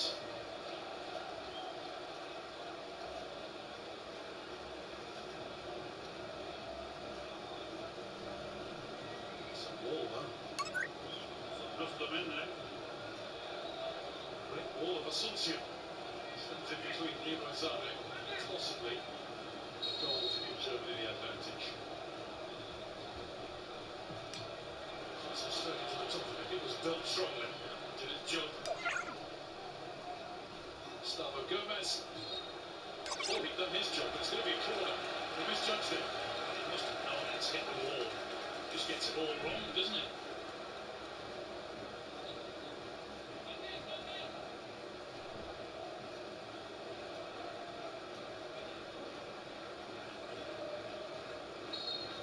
Those are likely hard to defend the corner. That's your finish.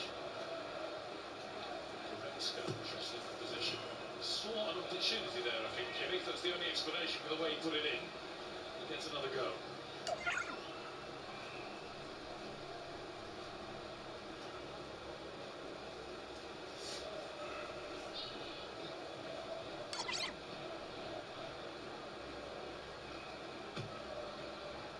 Much deeper. Not for the first time. Orlando Hill was struggling to get through the crowd. Not for the first time. It's a touch, pushing and jostling from offensive players. Pavlovic as well, he's blocking the goalkeeper shouting at the referee. In the end he gets it. The second half. It's 1-1 between Germany and Paraguay.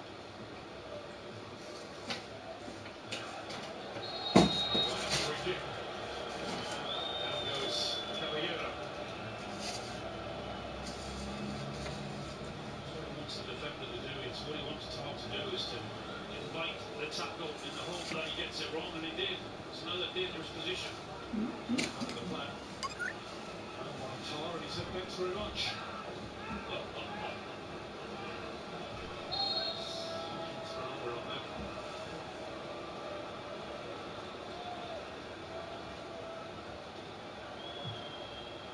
Wrong. Greatest. Here's Caceres. Get the chance to put the ball in the box. Musiala sticking to his task. Right throw. The referees are going to call a halt here for hydration purposes. No, not quite. Let them get on with it.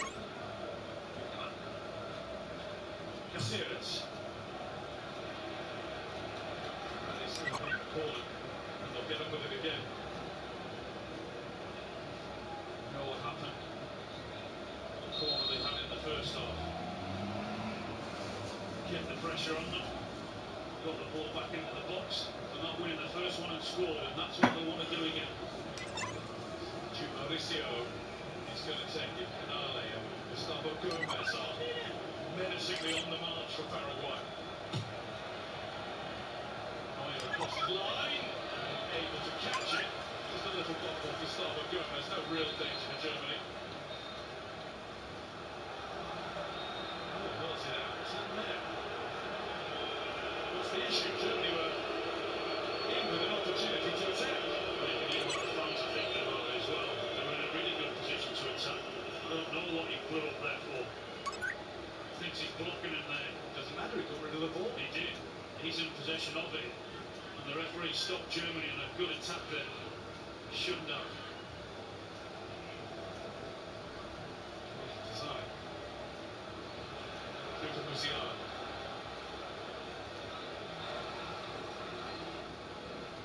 Sane. Pitched by Galar, so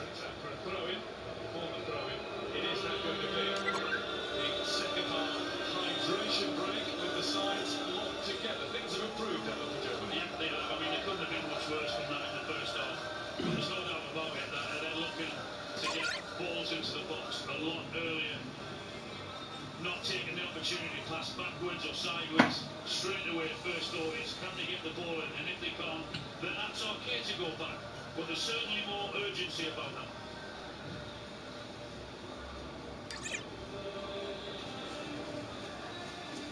2.5 minutes to go of the hydration break. Not long to go until England are in action. But before then, tomorrow night, 5:30 p.m. on BBC One and iPlayer. It's Ivory Coast against Norway. I think I said Sweden first half.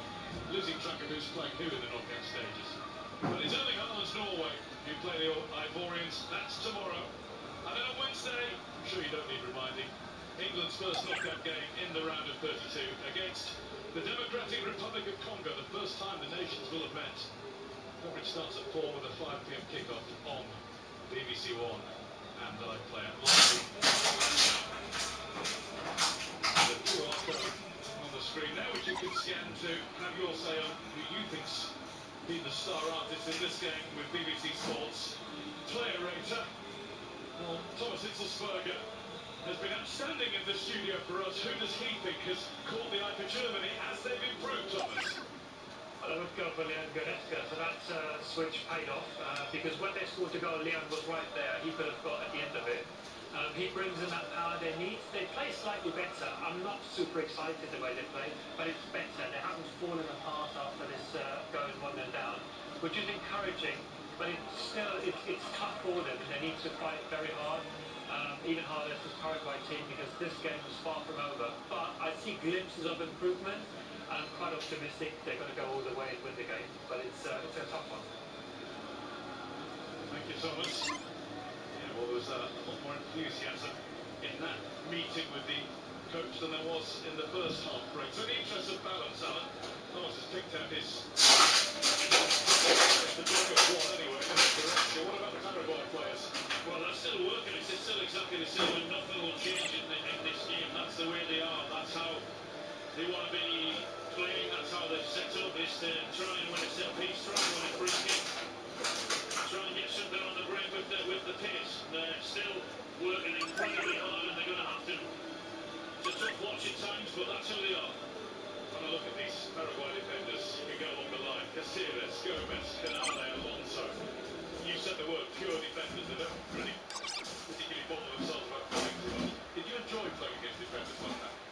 Made it a little bit more difficult, but it is really nice to see that. Defenders who enjoy defending, you don't really see that too often nowadays. More of it to do for Paraguay as it bounces away from Havertz. Inside. Forced back all the time by Galanza. No interest in playing at all, have they? Passing around or anything like that at the back. They just want to defend. For the most, they've done it really well.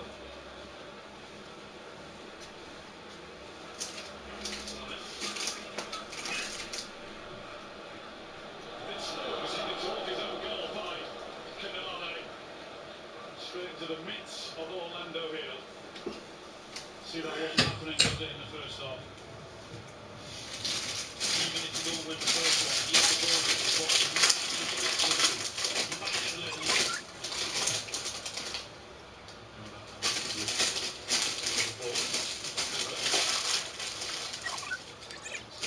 It's Caceres.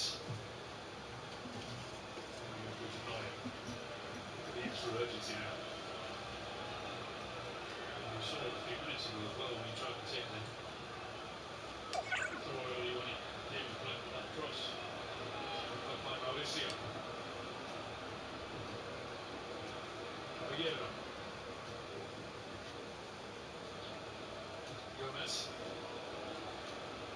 Totally there's no interest in playing it now. Just get rid of it and get back into position and defend again.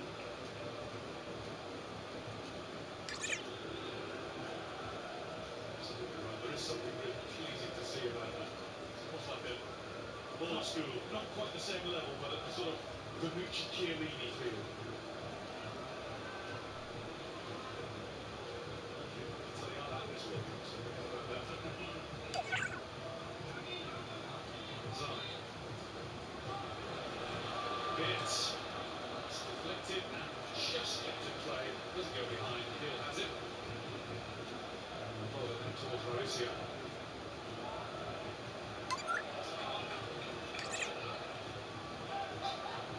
Alder. Caballero out of his way. Caballero battled really well. He's got Paraguay the decision. Maurizio couldn't do a lot with that ball or from the goalkeeper, could he? He was throwing about 6 foot in the air. He was only thinking he was flicking on. Not the throw in. They will once again be working just that one chance that could do it for them. Almiron. He'll never stop working. Taken away now. That was a misjudgment. He didn't know where Cubas was going with his right his hands. Beards. That's one.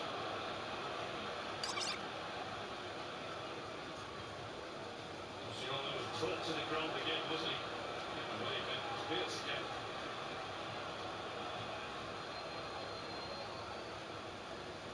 Mauricio. Vinny. Brazilian Mauricio, technically. Qualifies to his grandfather. He did play for Brazil's under-23s. It's very difficult for Paraguay because when they're getting on the ball now, because of the work they're having to do, you can see them, they're really tired. There's not many options on when they get the ball. So again, that's a really nicely weighted pass. And what a chance this is for Caballero! Who got past the first challenge and really they couldn't get past Jonathan Tah. And all the time, guess what? Was offside. Yeah.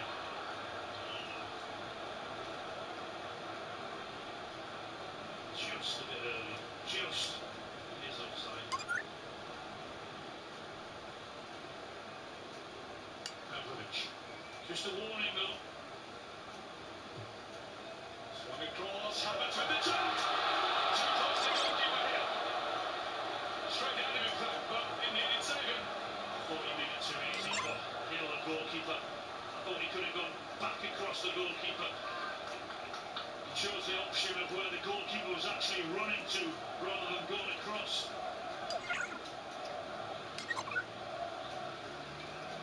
77 minutes played and it is opening up.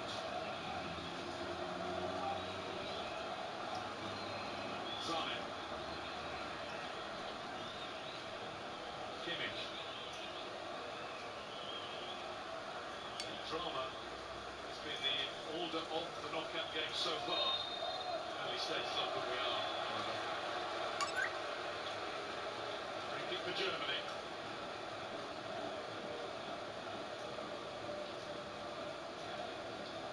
He stands on him, doesn't he? Gets it. Free kick, rightly so. That's that header there. I think he should have gone back across the goalkeeper because the goalkeeper's actually running that way. It's more difficult to go across it because he can't get back the other way. But again, a crossing, and again another header.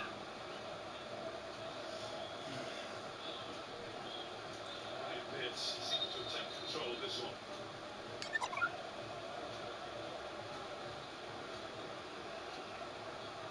For a Germany change. Pavlovic is off. Alvaro Anton has come on. Midfielder replaced by the centre back. Anton, however, with every set piece that Germany get, might just add a little more threat in that front. Could be a threat now. It's Wirtz. Kimmich. That's it. It's kept from being a corner by Mauricio. And this time the threat coming from Goretzka. And Hill's made a little bit of a difference in those forward positions. It's another body in and around those centre halves, another extra body in there to occupy them.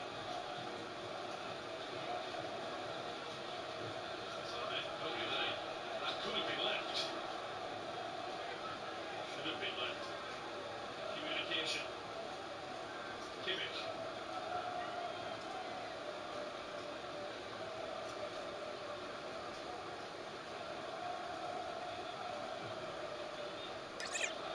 Nicely taken by Musiala.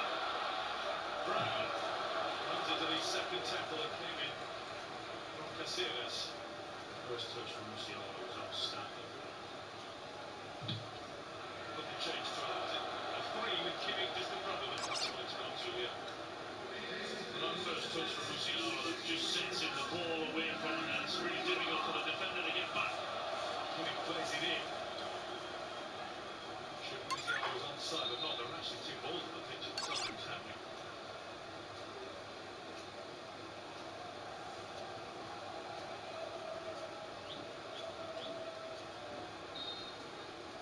Minutes down. 1-1. Kimmich's just in front of the back three as it is now, isn't it? Havertz. Vince.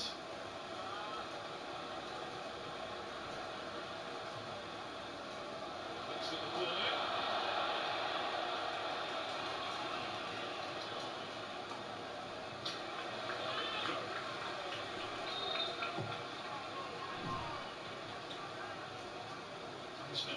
Goretzka's in there. Must be hooked. He is not going to get through the front.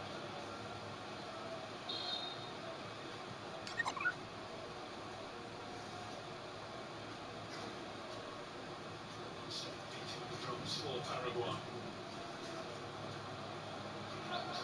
Hill wasn't convincing the ball out of his box straight into touch.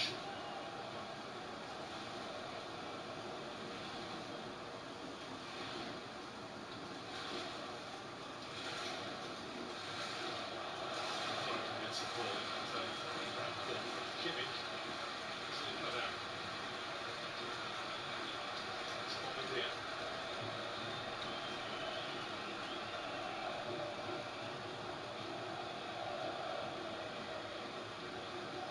Caceres. Return to it. Goalkeeper Hill. Anton. Not a bad touch, was it? Beautiful. Simon.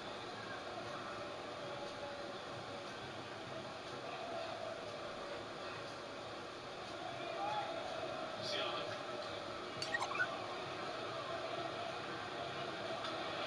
Really nicely. Mauricio. Through towards Caballero. Rudiger switched on enough to play it back to Neuer.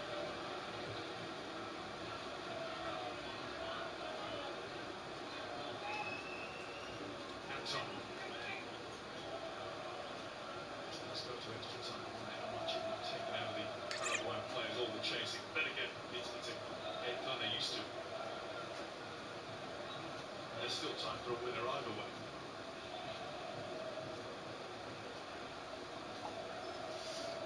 A lot of them gone to extra time. It seems if part of their job is done, put pressure on, as much pressure on as possible. In the hope, as we said, of getting something.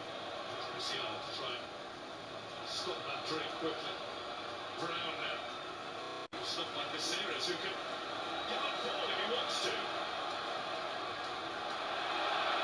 He can keep on trotting. Listen to the reaction of that, from the crowd. As it's played up to Mauricio. I said in the hope of getting something, this is what I mean. Oh, little back flicks as well now. They're not tired yet. Still got a bit to go. It was a statement, wasn't it, that? No need for it whatsoever, but good to see.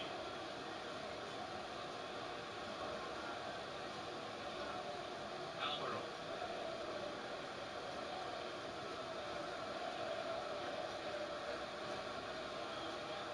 It was closed. I don't know where it was momentarily. Kimmich ties up. Anton now.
whips it to that near post. There's a little flick on there.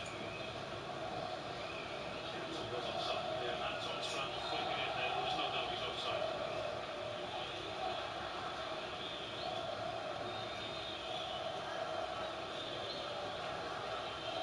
I mean, they've been alright, they've been better than they were in the first half, haven't they? But as I said, that wouldn't take much doing.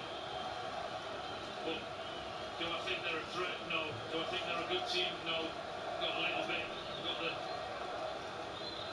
brilliance sometimes of Havertz.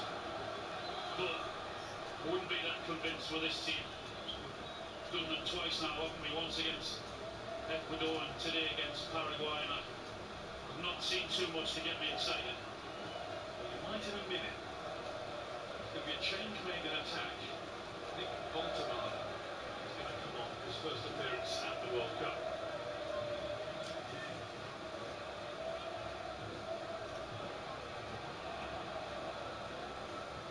It's Tom. It's Kimmich.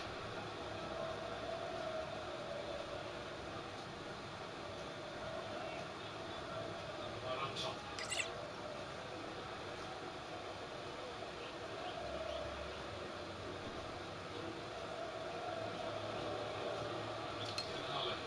It's not the way when he clears the ball, it's just a big swing of the right leg. Away it goes. No nonsense. Just get rid of it. Get it off the field where they can't score from. There's the change. Leroy Sané's going off. Newcastle United's Nick Baltimore will come on for his 12th international appearance, senior international appearance for Germany. And it's a popular change. I was just about to say Havertz, but mustn't think that much of him because only Havertz has done something today and in the last game. And then for him not to bring him on and not use him, this be the first time. Something to aim for. There's the intention there of Beers, and he couldn't get past Bombardier.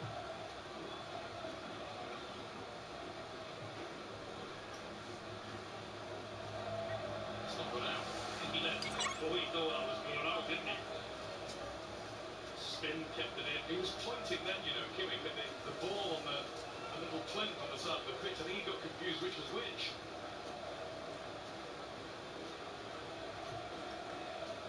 Towards Musiala. Musiala has to beat his man Alonso.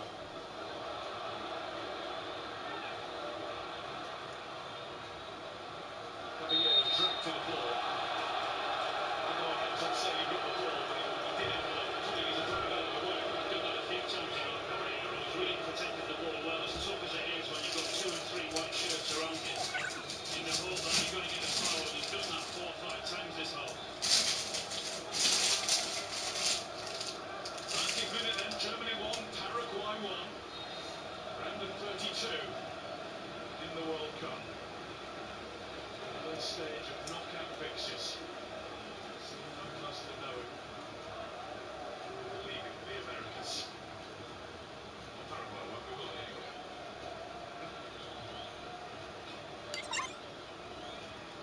There's Almiron. Long night prepping.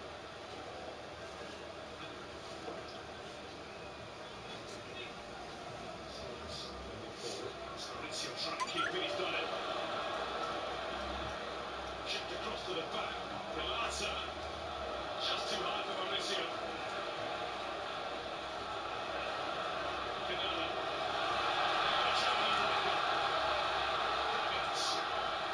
Musiala. Baltimore's on his way. Missed it from Canale.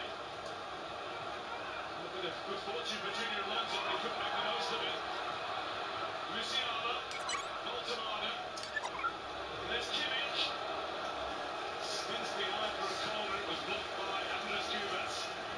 Well, that's why Canale doesn't want to play on the ball. That's why he just wants to defend and get rid of it when he can, because when he tried to, he lost the ball. And it's another corner for Germany.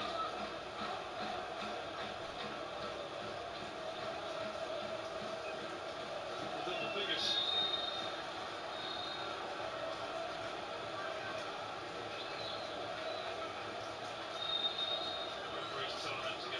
switch.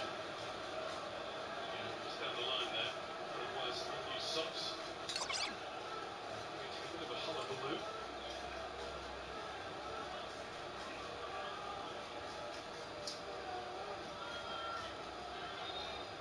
Order restored. Germany corner. Second minute of time added on. Ball said 5 when it went up.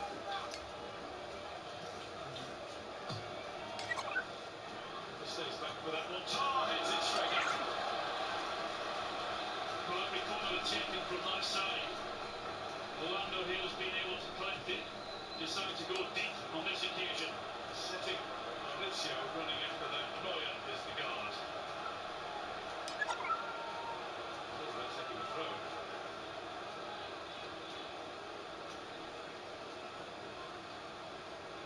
2018 World Cup, wasn't it, when Neuer came out, lost the ball on the left wing for a goal in South Korea. Second goal of a 2-0 win. Probably lost the ball now. Alvaro header, constantly looking. Is it worth having a go at any point? It is now. It was worth it because it's come cannoning on German shoulders for a Paraguay corner. He kept looking and looking and looking, Alvaro, and the hope that someone was going to help him on the left-hand side. And not one person did, so his only option was, well, why not have a pop and go? And again, in the hope it might either go in or take a deflection for a corner. You have to get one more of these right. What price? A winning headed goal from somebody like him, Jose Canale, one of the heroes at the back. Mauricio will put it into the penalty area. This headed goal, it nearly broke out for Bobadilla. The ref says whatever happened in there to make that happen was a foul. Again, there's all sorts of shoving, pulling, climbing over people, and that's what the ref gives the foul, and that's what that is for. Where it's caught underneath Junior Alonso and Gustavo Gomez.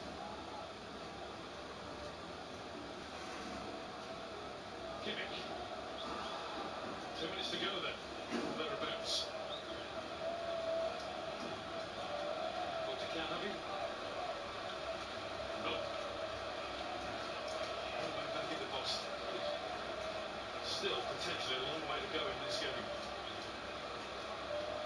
It's been a tough watch though, hasn't it? Well, Germany got themselves back into the game, but Paraguay have not and will not change the way they play. That's it, that's what they do. This time is Rudiger. One more shot. And anybody out there could win the tie. Musiala in. Headed away once more by Canale. Up goes Kimmich. Stopped acrobatically cleared by Bobadilla. Well, again, Canale, how many times have we said that this afternoon, this evening? Back home, so many times, been on the end of it. Crap now for Damian Bobadilla. He's out of the game. Musiala. To skip his way through to deliver. Nail block. Too hard. Flicked out for a throw. Germany will throw everything they've got at this one.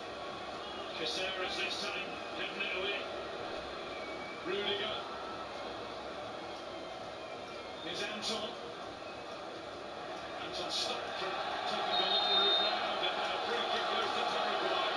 There's only 10 seconds of the play added on the go. I think they're going to take this into extra time here. That's exactly what he wants to. Well off that.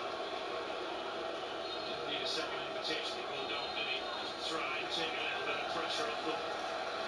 And that's it. So this is the first game of World Cup 2026 that goes into extra time. Paraguay in front. Germany improved second half and levelled. Who's going to win it? No idea right now. Germany 1, Paraguay 1. That's guys, so for the first time in the round of 32 matches, you're treated to a bit of extra time. And after the first half, I'm not sure we would have actually relished that opportunity, but Germany has certainly improved, Tom. They have slightly improved. I'm still not overall impressed, but they've done enough to get into extra time.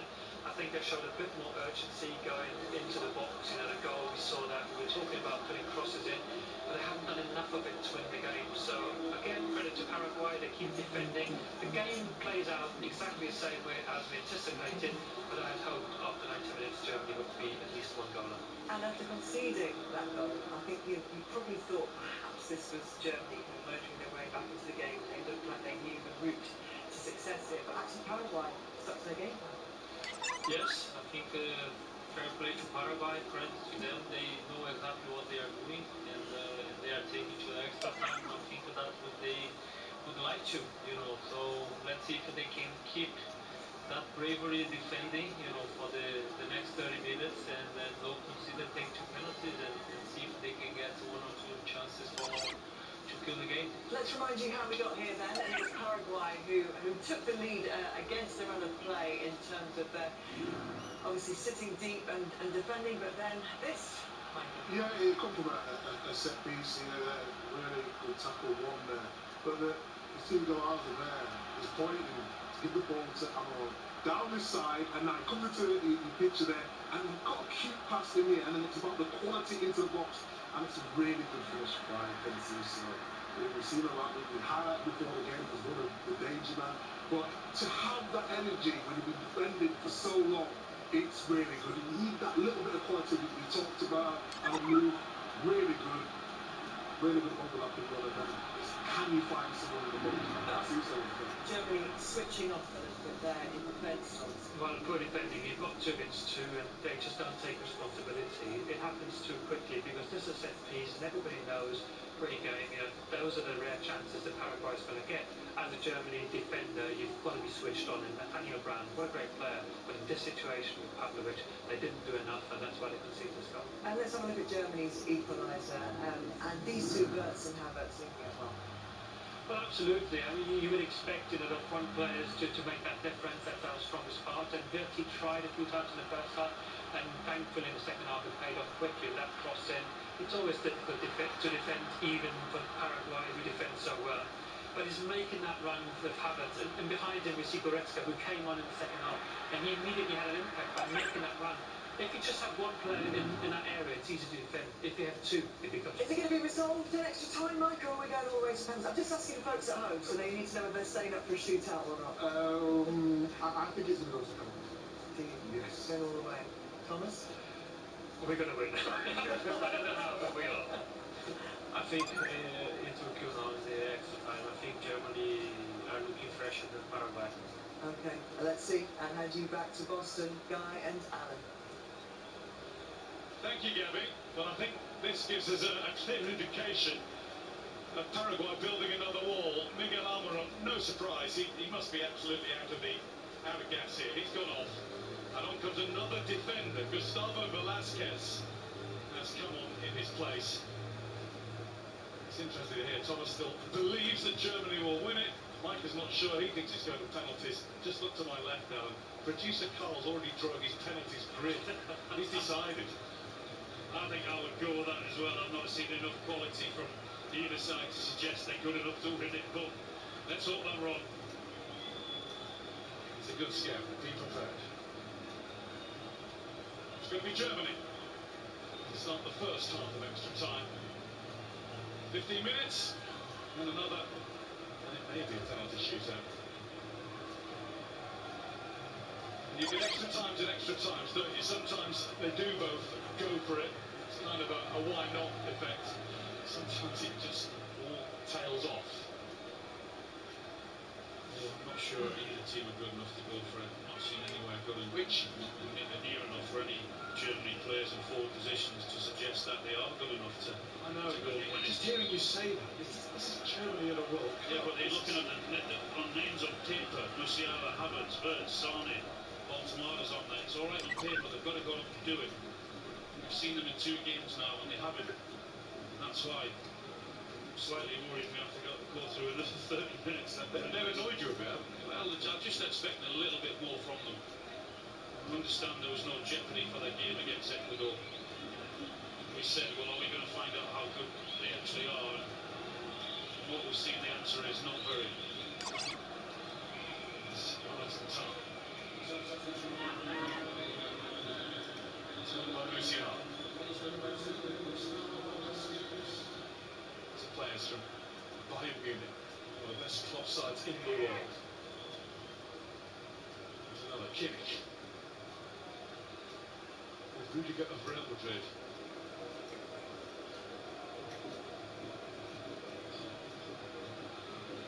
Brown. Havertz.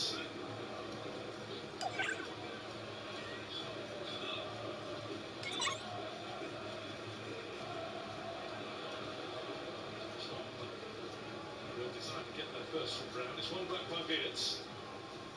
Crossed by Caceres, who claims the throw and gets the throw for Paraguay. See the shadows lengthening now. Just outside Boston, where it's 6:30 in the evening, or just gone.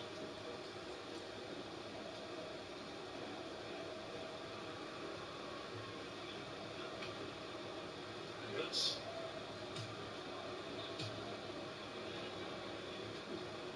Rudiger.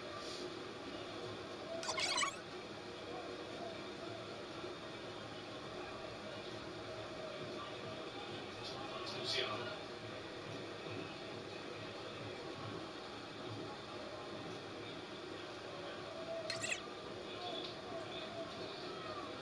Vince.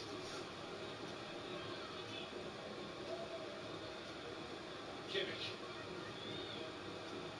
Rudiger find a cross. He's had a go. By Canale, it's come to Baltimore. And it goes for Kimmich, and twice Canale was in the way. Well, twice then. 32 times in the game as a whole. Unbelievable. Twice within sort of 5 seconds, just chucking himself at the ball to block it any way he can. 29 years old. This is his 5th international game. Late developer, determined to make the most of every single second. More determined not to let Germany score. Chucked everything out today, hasn't he? Goodness me, blocked everything. And the one ball that came in, the important one. It's Baltimore holding it up. Taxed out of the back line this time by Junior Alonso and then launched away. Oh, he's in a hurry. Just pass it to me.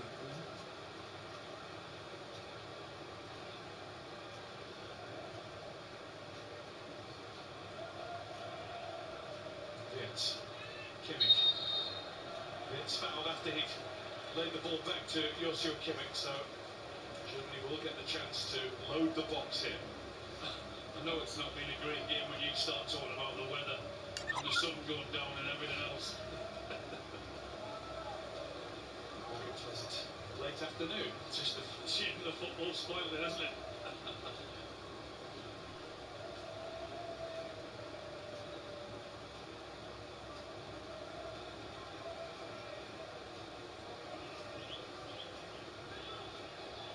Where this is going, in theory, where that lot are. All on the penalty spot, they're all trying to stand on it. It's from Kimmich, and it's punched clear by Hill. Musiala. Tar. That's the challenges really nicely. Not back in, but not close enough to Havertz. It'll stay there though. Corner for Germany. You know, Tar doing really, really well. Goes to feign to put it in with his right boot, then flicks it back into the left and whips it into the far post.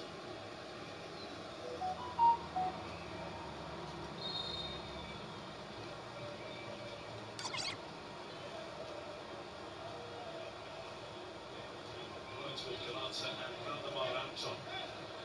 Look at that. Oh, Anton just shuffling his feet towards those on Orlando Hill.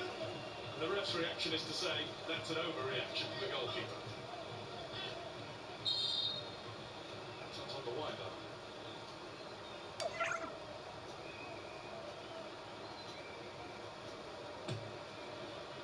He's flung over everybody for Tar to knock back. Junior asking for a handball here. When they gone out, I think the assistant on the far side is sort of flagged. Again, they choose to go around the back to Tar. Maybe did, not from the angle that we saw anyway.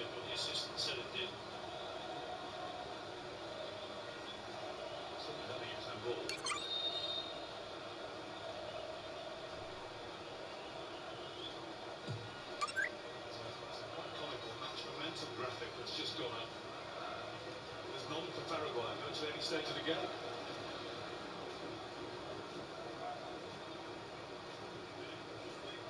To skin a cancer.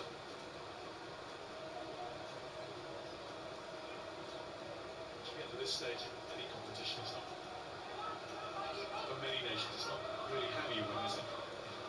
No, you just got to try and somehow get through. And they got battered in the first game, didn't they, off the USA, and they've decided to say, no, this is what we're going to do, we're going to defend as we know we can, make it difficult for the opposition, in the hope we can nick something. Rudiger. Vince. Looking for Voltemada with that. Voltemada's got it down. There's no way that's Canale. It was those two again, Canale and Gomez.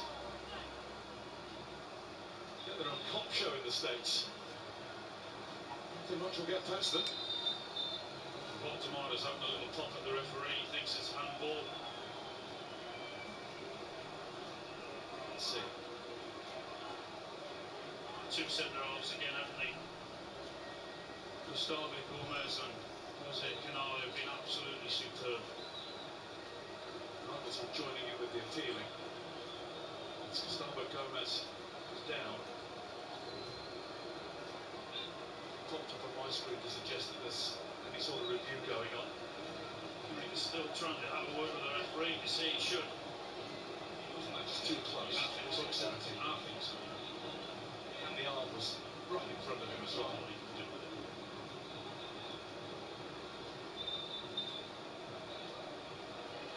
That's been consistent the way VAR has been applied pretty much throughout the tournament.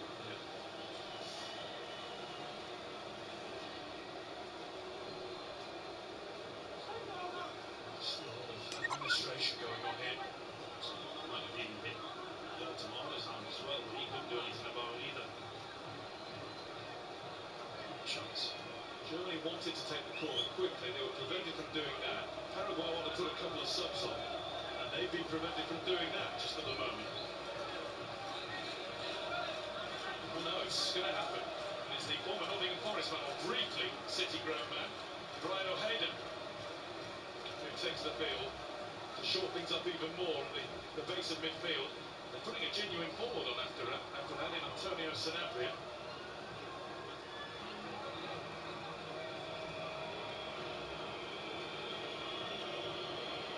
Two changes made by Gustavo Alfaro. Sanabria comes on for Damian Bobadilla.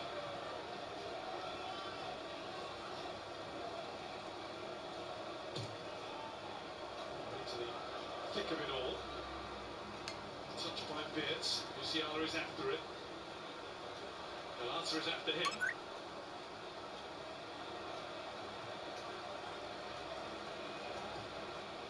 Another one hits the box, and another one goes through everybody and behind.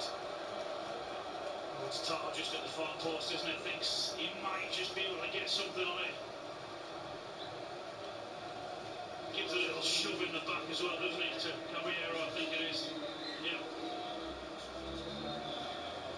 Serious was the other player who went off as we take a look at Julian Nagelsmann's frustrations. Lit up on the big screen large here.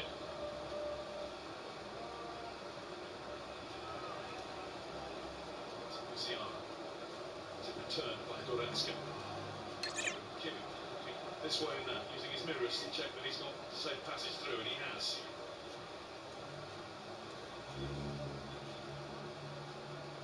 Tar.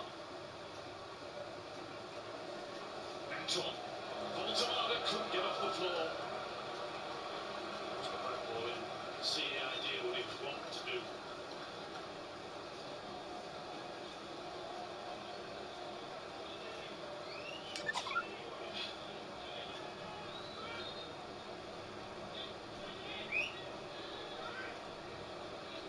It's the first period of extra time played.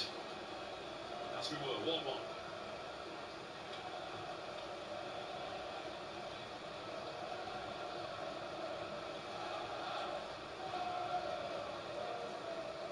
It's a brave team to try and take it to penalties when you're facing Germany. They've not got it by round, have they? 100% in World Cup shootouts.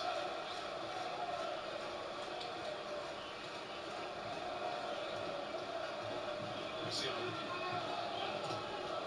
Plays it against Canales. Canale.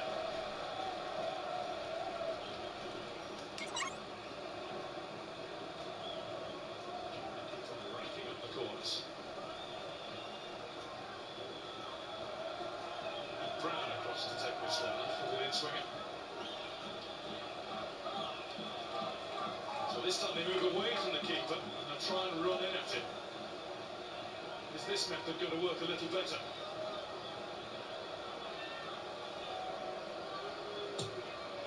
In from Brown. And it is in for the United top. Something just a little bit different. Paraguay defenders couldn't get off the floor, now they're on it. The big man at the back. It's headed Germany. One huge step towards the next round, the last 16 of the FIFA World Cup. Well, we saw him pull around the back 5 or 6 minutes ago without having any success getting on the end of it. He did exactly the same here, but from the other side.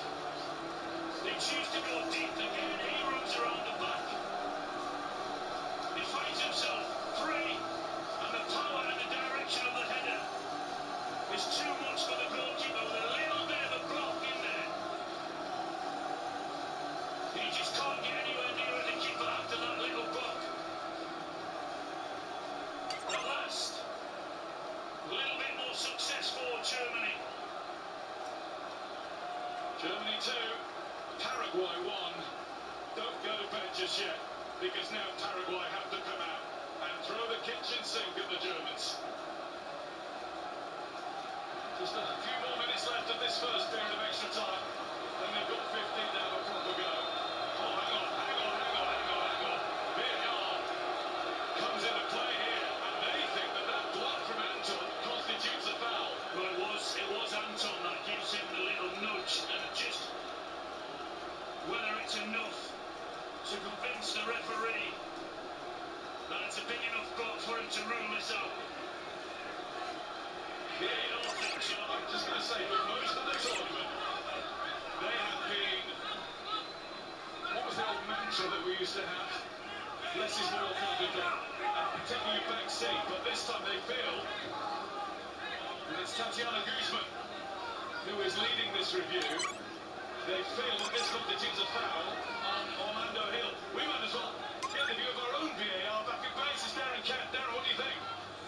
Yeah, this is soft in my opinion, Guy, but judging by what we've seen in the tournament so far, it wouldn't surprise me if they do rule it out. We've seen 2 or 3 goals recently ruled out for very small offences. This is hardly anything.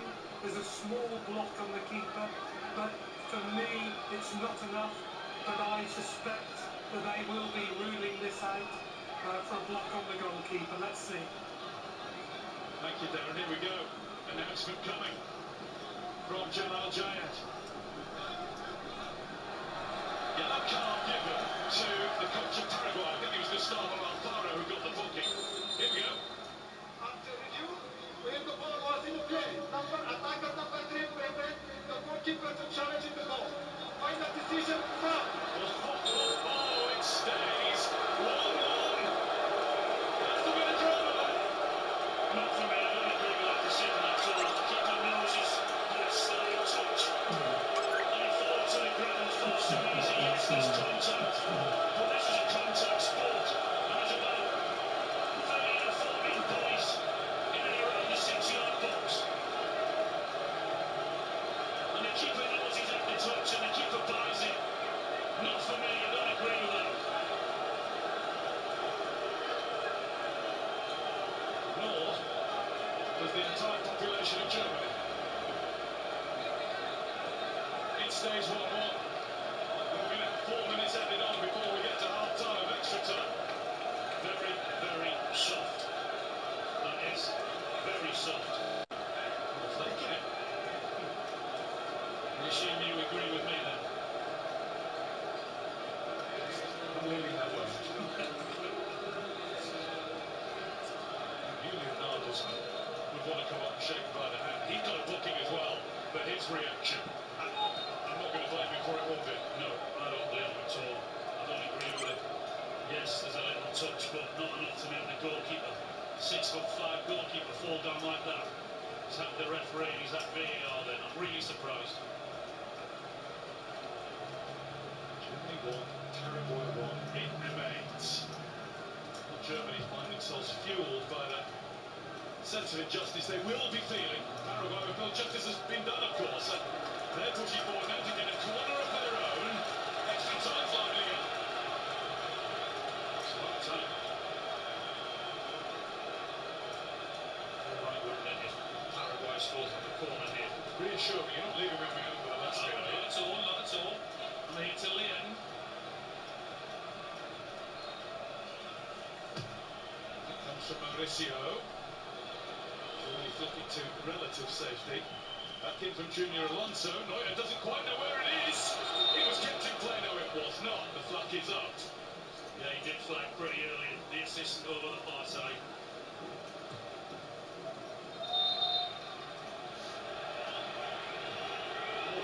Just as everybody was getting ready for bed, all the excitement starts. Yeah, Alonso just tries to play that back into the far post.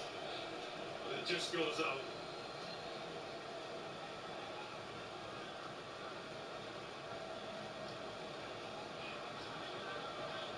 Wasn't quite as it sounded. Here's Musiala. Thank God for that. Voltemana. Didn't quite break back to Musiala, but he's working hard to keep Germany pushing. He stopped to claim that Voltemana had been fouled. Referee's looking elsewhere. The Germany bench are all up to their feet. Voltemana isn't up to his yet. He's still in the 18-yard box, still down.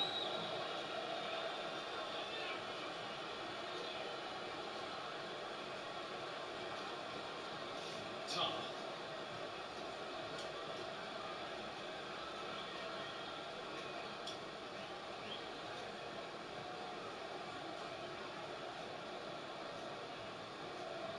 Havertz. Here's Mauricio. Stopped and getting to the ball by Anton. Anton then down as Mauricio wrapped his arms around it. Want to get on with it quickly, Germany. Taking the quick free kick. Kimmich. Musiala. Anton to swing it in. It's not headed away yet. Up towards Havertz, who's done well with it. So is goalkeeper Hill. He pinches it off the top of Voltemana's head. But just whips it to the far post in the hope that again that someone's going to get in on the end of it, and Kai Havertz does. He just tries to loop it over the goalkeeper into that far post. Keeper reads him well. Straining everything to try and direct that, and it was looping into that corner. Just tries to loop it over the goalkeeper, doesn't he? Actually took it off the head of teammate Gomez. It is now, the keeper never went down there, wasn't it? Just be his own player. He might have a big job to do in 15 minutes' time. Baltimore wants some time in there, doesn't never have time. Half-time in extra time. It's still Germany 1, Paraguay 1. For a moment it wasn't. Orlando Hill in the view of video assistant referee Tatiana Guzman. And then, once he'd had a look at it, of the referee Gerard Jair. He was being impeded by Valdemar Anton before Jonathan Tah headed in. You still disagree with that? No, I don't. I mean, they got away with one the other day when Sane scored against Ecuador. I thought it should have been a free kick for the high kick, shouldn't it? But I do think it was a terrible decision there. You have to understand it's a contact sport. And the goalkeeper has conned the referee on the VAR there. Yes, he touched him. But the way he went down was pathetic. And in my view, it should never ever have been overturned. The goal should have stood.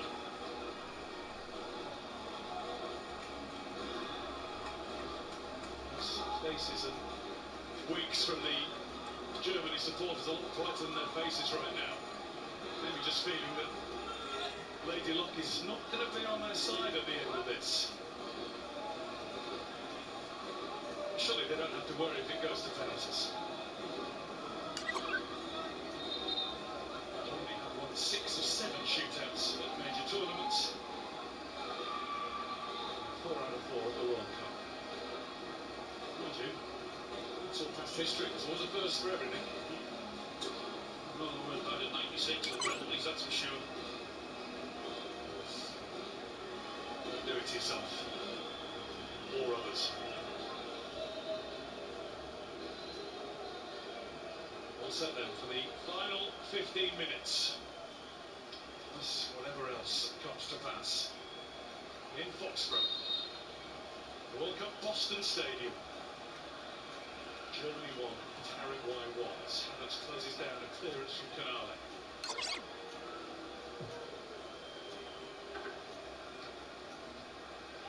They actually wanted to go to penalties now because neither side done enough to win it. It is what you've got. Type of kind of deserve it, I think. If it's an ethical question, but do Paraguay deserve it? Well, they haven't changed, have they? We all knew what they were going to do. We all knew how they were going to play. And that's exactly what they've done. There's no shame in what they're doing. They know that if they come up against Germany and try and open up, they'll probably be beaten in the 90 minutes. So, how do they stop them? And that's how they have. They've defended really well and not left them any space. Try to hit them on the counter-attack by getting a free kick or a throw-in or whatever it may be. It's not pretty, absolutely, but they would take a penalty shootout all day. Playing to the strengths that they've got on the field and available. Substitute Sanabria has won them a free kick now. He's a player of real quality. It's his 50th appearance this. With Barcelona as a 13-year-old. He's then done the rounds around Italy and Spain, various clubs. He's played second fiddle to Jamie Vardy at Cremonese last season in Italy. There's a bit about him, and he'll be one of the first in the queue for a penalty if it gets that far. Looking for Kai Havertz after the award of that free kick. Just to the back, Boltonado's in there trying to defend. Go behind now for a corner. Paraguay aren't going anywhere. No, Tar can't take any chances. Just got to try and get rid of it as he did.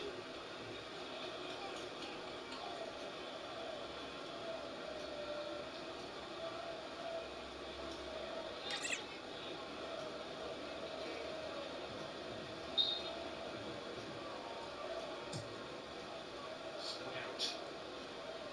It's heads it out. Promising. It's a really good ball in. Simply defended by Rudiger.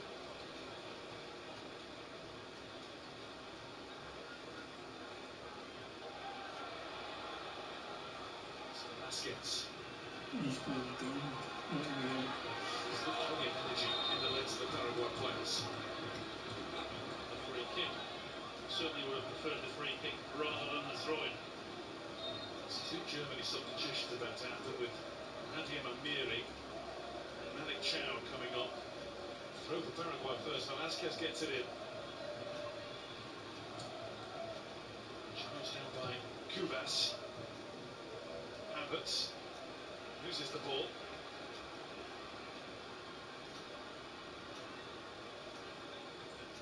Header. Throw the header away. Goretzka. Another one won by Cubas.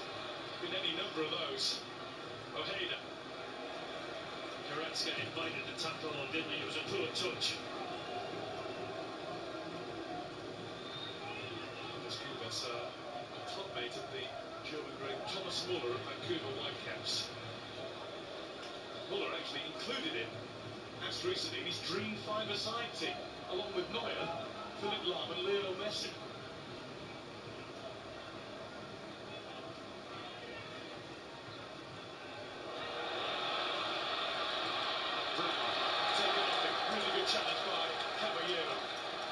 worked really hard since coming on there. Caballero had to get it right, otherwise you know what was going to happen at penalty. He did. Spot on. He got up a little wearily though. Trudged into the middle to do some more defending. Well, that's one thing he's got at fault with Paraguay is their attitude and their work rate. Determination to try and stick together. Antonio Rudiger, Florian Wirtz have been replaced by Malik Chow and Nadia Amiri. Chow could be a threat from the off here.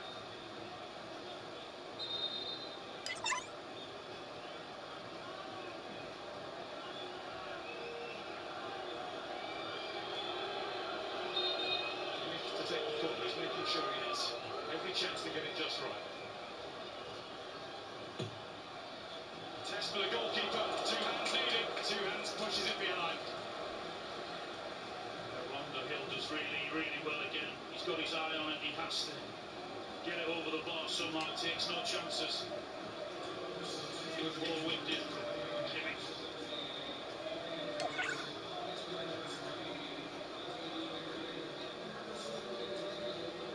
In swinger again, Brown this time. Indeed.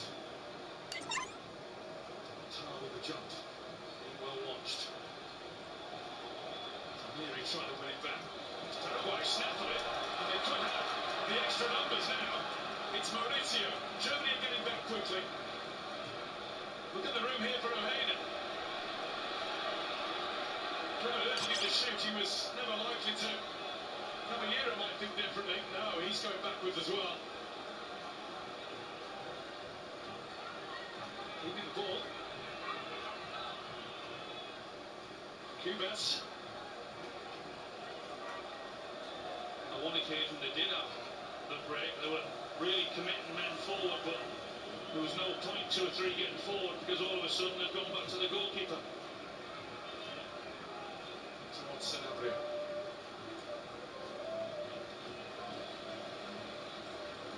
There's no more Neuer got left. Keep some penalties out. Maybe put one in himself, he's done that before. Yeah.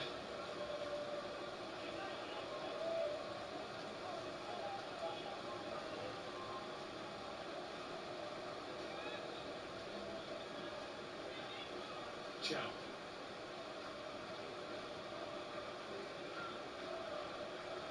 Turned by Brown.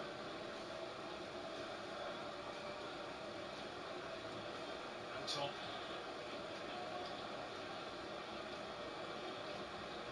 Musiala. That's a foul. You can hear the noise coming from Musiala and from Junior Alonso, who committed the offence. Free kick for Germany. That's a bit of crap for Alonso. Due to the stretch. He goes slightly, doesn't he? And he leg locks.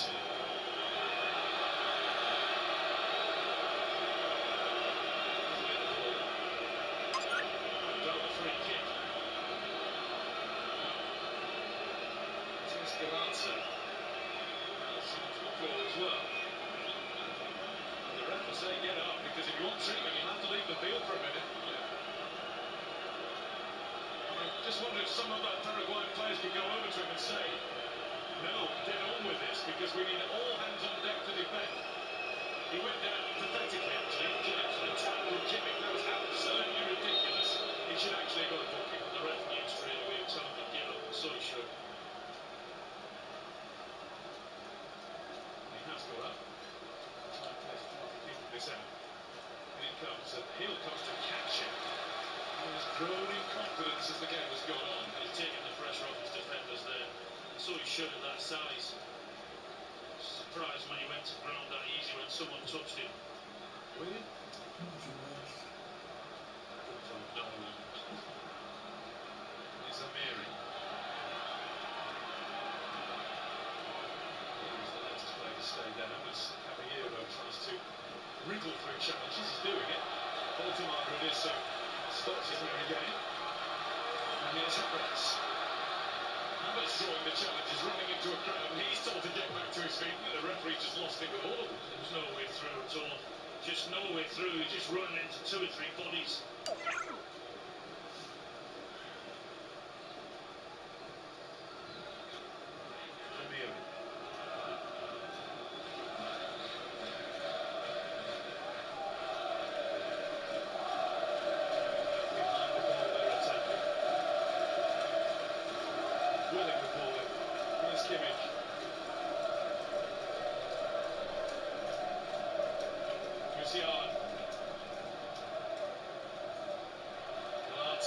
Brings it down.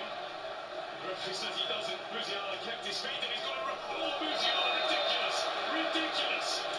He was furious that he didn't get a free kick, so put everything he had into exacting revenge. And he is lucky. He's a very, very lucky boy. You can see the frustration. He looked around straight away at the referee. And the way he goes diving in is crazy. He's fortunate. Could easily have been a red card, because he is out of control. Is that reckless, or does that cross the threshold of endangering the safety of an opponent? Let's get Darren's view on that, because the pace at which he steamed into that tackle. Darren, what do you think? I think it was a very strong challenge. The VAR will be looking at this because yellow card would be reckless. If the referee feels that it's a red card, it will be endangering the safety of the opponent. So that's what the VAR and the referee have to decide. Although he doesn't catch him with his front leg, it's the back leg that catches him. The question is it only reckless, a yellow card, or does he endanger the safety of the opponent and use excessive force in the challenge? You can see the ankle is almost buckling there. So I think probably the yellow card will stand, but certainly had Musiala have caught the player with the front leg, then I'm under no illusions it would have been a red card. But this will be checked for certain. I'm sure it has been, you know. Thanks, Darren. Anyway, it's the game goes on. And nothing flashed up on the screen. The referee was more preoccupied with coming across to give another yellow card to each bench. I know not to who right now. So just a yellow card for Musiala. His temper had gone, hadn't it? That was the problem. And he's been found himself here. And it's all developing into a bit of a farcical ending. Yeah, you can see the frustration because of a challenge that went on earlier before. He was angry from that. And that's Galatz's revenge. Sounds like something you don't want to get. 3 minutes then to go, plus an extra bit to be added on.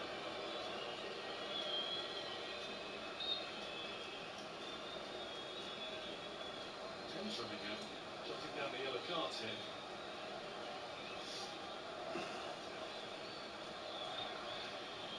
Amiri. Roberts with the header, couldn't find Goretzka. He'll go looking for the ball again though. And it is Galazzo who will charge across. He didn't quite keep it in. A throw in for Germany. Oh, getting a thrilling finish. However it finishes from here on in. That's going to be a corner for Germany. Can they win it before they win it on penalties? Brown is running over there to take it again with that left foot to try and the in-swinger. The way they scored that goal that wasn't given was how Tom was running around the back. Will it be something similar? 16 corners now. Goalkeeper Nielsen says, he's looking! Or is he? Was he just in the right place because he knew what was going to happen? Anton's header straight into his grasp. Or is he 5 yards out, 4 yards out? Gets a header that he wants, but it's straight at the goalkeeper. Any other part of the goal that would have went in.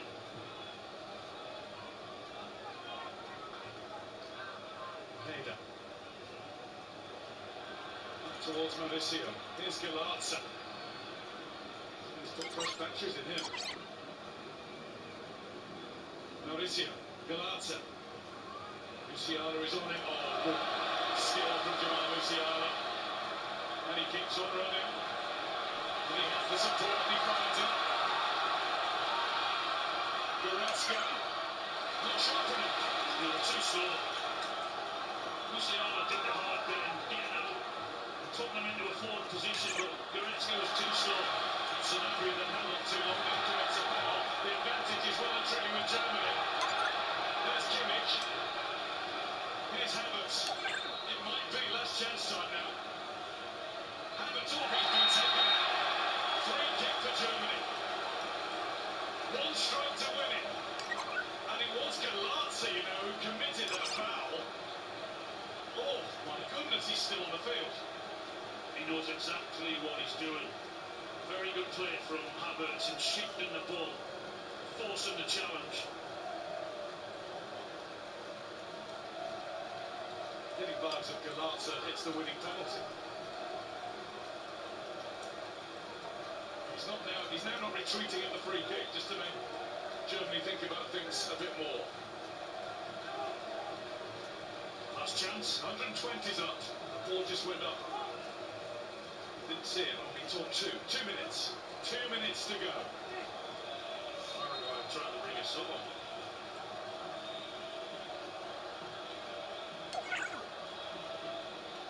Fabian Valbuena, ex of West Ham. He's not going to get a chance to come on before Germany put this towards the Paraguay goal. Kimmich will leave it.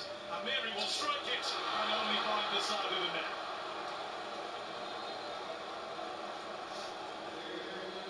Now El Comandante, Valbuena will come on.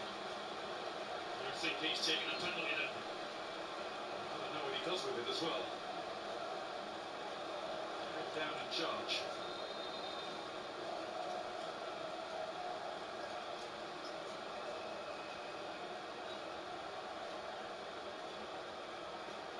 So one old head being replaced by another. Junior Alonso is the player to come off. Goes off on the far side of the field, the quickest point of exit. On comes Valbuena, ending the season with a hamstring injury, but such is the value of his years in the game. There's never a question of him being selected for the squad. Probably for just this sort of situation. Just about to say, Junior Alonso has put a shift in, but then everyone has a Paraguay shirt, haven't they? Worked so hard. Got to throw in. He's barely the energy to take it. One more into the penalty area. No, not that. They didn't even bother trying to do that. And there's no time for any more. It's finished 1-1 after 90 minutes and another 30 plus of extra time. That's the reaction of the Paraguay bench. Gustavo Alfaro applauds his players. Orlando Hill takes a breather and gets ready for what's coming. Manuel Neuer has seen this so many times before. 1-1 at the end of it. Penalties on the way. Thank you so much, Guy and Alan. Thomas, we could all be just chatting about Germany producing a wonderful winner of Tar's goal that stood and Chelsea was a soft decision, but you could see why they weren't able to win it. You're still agreed. I agree. I mean, Darren, yeah, you said it, it was very soft, and I totally agree with this because, yes, there is contact, and Valmanton is close to the keeper, sort of touches in, but you can see the keeper using that as an excuse to fall over. I think he should have had the confidence to stand up and save this one. I think he could have saved it, and this, for me, deserved the goal. There was a great ball in, and Tar, the second post. This wasn't the first time that they tried this, and Tar with a great header, and I think it's very unfortunate for the goal not to be given. But Darren, you explained during the match why you felt it might be overturned, but you were a bit surprised, especially with the way the refereeing has gone in this tournament. Yes, Gabby, I agree with Thomas. We feel this is not punishable. This should not be disallowed. There is small contact with Anton and Hill, the goalkeeper, but if anything, Hill goes into Anton. Anton retains his position, which he's entitled to do in front of the goalkeeper. He stands his ground. The keeper goes into Anton, falls to the ground, realises it's not a foul, and then the goalkeeper gets up again, makes every effort to save, and doesn't even appeal. So for me, this is very soft. It should not have been disallowed. Anton does very little wrong. Paraguay no shots in extra time, Michael. They stuck to their game plan. This is exactly where they want it to be. Yeah, I think I agree with the guys. They got a little bit lucky, but then you have to concentrate on the game, and I did exactly that. In terms of a defensive display, it was just absolutely brilliant. I mean, Subs comes on as well and did the job, and you've just got to give him a lot of credit for staying in the game. We all love a bit of a penalty shootout in a World Cup match. Germany love a penalty shootout, Thomas. You shouldn't be worried at all. They've won 4 of their penalty shootouts, all 4 of them at World Cups, and they've scored 17 of 18 spot kicks. Well, that sounds impressive, so I'm not worried anymore. Thank you very much. Okay, well, let me tell you that Paraguay won their only previous World Cup shootout with all 5 of their penalties converted, Lucas. Well, yeah, it's to be seen, but like Mika said, I think credit to Paraguay, they defended very well. This guy here, you know, had an amazing night, and it's to be seen if he will keep it like that. Manuel Neuer, who of course was one of the controversial decisions for Nagelsmann, wasn't he? And coming out of international retirement could be the hero time. Yeah, and the German team will be pleased to know that there will be no bus parked in front of of the Germany team, so it's only 1 against 1, and that's why we were optimistic. Okay, here we go then. The first penalty shootout of the World Cup so far. And it's over to you, Guy Vogel. Thank you, Gabby. Joshua Kimmich and Gustavo Gomez are in attendance with the referee for the 2 tosses of the coin. First one to decide which end they're taken at. The next 2 work out who goes first or second. All that talk about parking buses and thinking about transport, we did hear reports today, I don't know if it's true, that the Uruguayan FA cancelled the ride home for their players after their World Cup exit. If Germany lose this and the German FA do something similar, that's a long road. They will still be confident, however, given their history, given the players they have out there and what they've done in the game. And the fact that the penalties will be taken at the end where most of the German fans are gathered. It looks as if Kai Havertz is first up for Germany.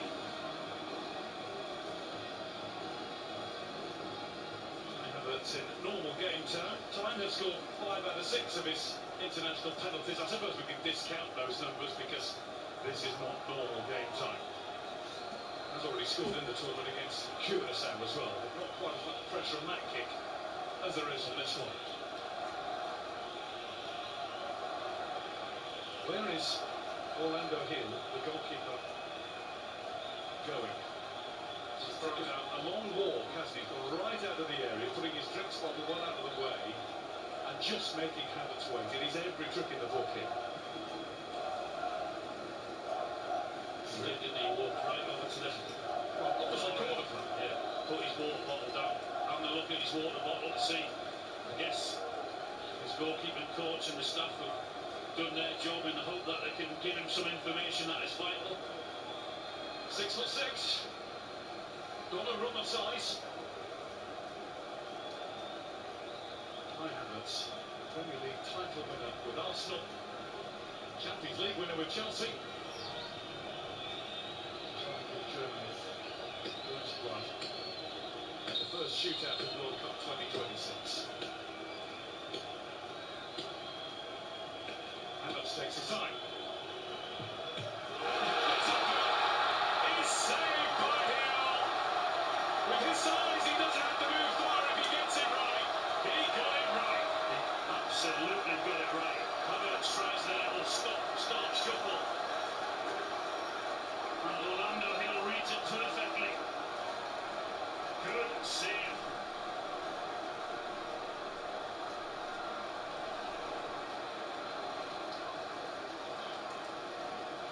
Havertz has to accept that with a shrug. That's Mauricio. On as a substitute for Paraguay, performed pretty impressively in flashes. Now has the chance to give them a 1-0 lead after 1 kick each. Closing figure of Manuel Neuer stands in his way.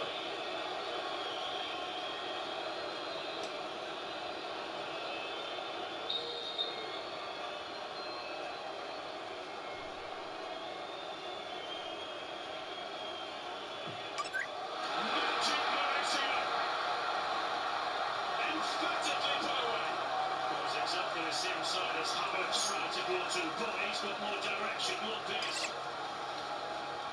It's a brilliant penalty. Keeper's got absolutely no chance for that one.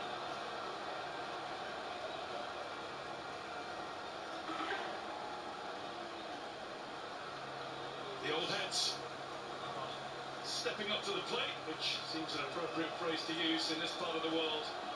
For Germany first. Joshua Kimmich to take on the captain's responsibility.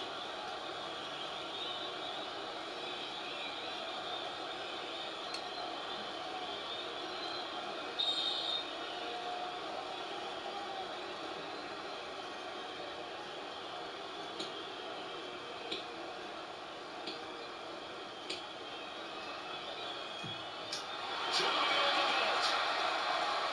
Kimmich uses all his guile to psych out Orlando here. And he had to put that penalty away. Sends the keeper the wrong way. It's a good pen. He aims to go to that other side in the hope the keeper dives there and just whips it around to the other. One captain to another. Gustavo Gomez. 93 games for his country. This his biggest moment in a Paraguay shirt yet.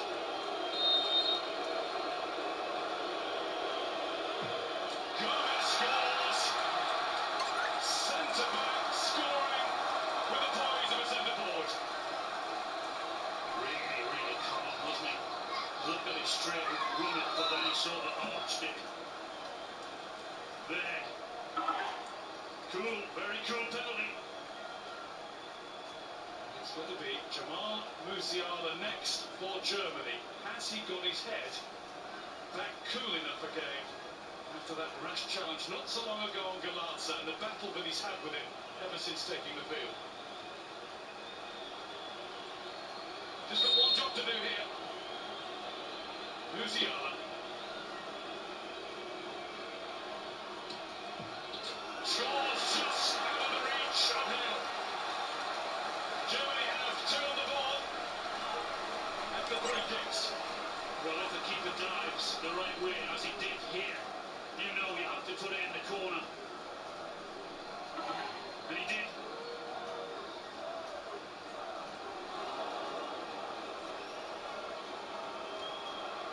Ooh, and an R from the crowd as they see how close the fingertips of heel were to keeping that out. And after we went captain to captain, we've got protagonist to protagonist. Because it is now Matthias Galarza. Has he restored his order?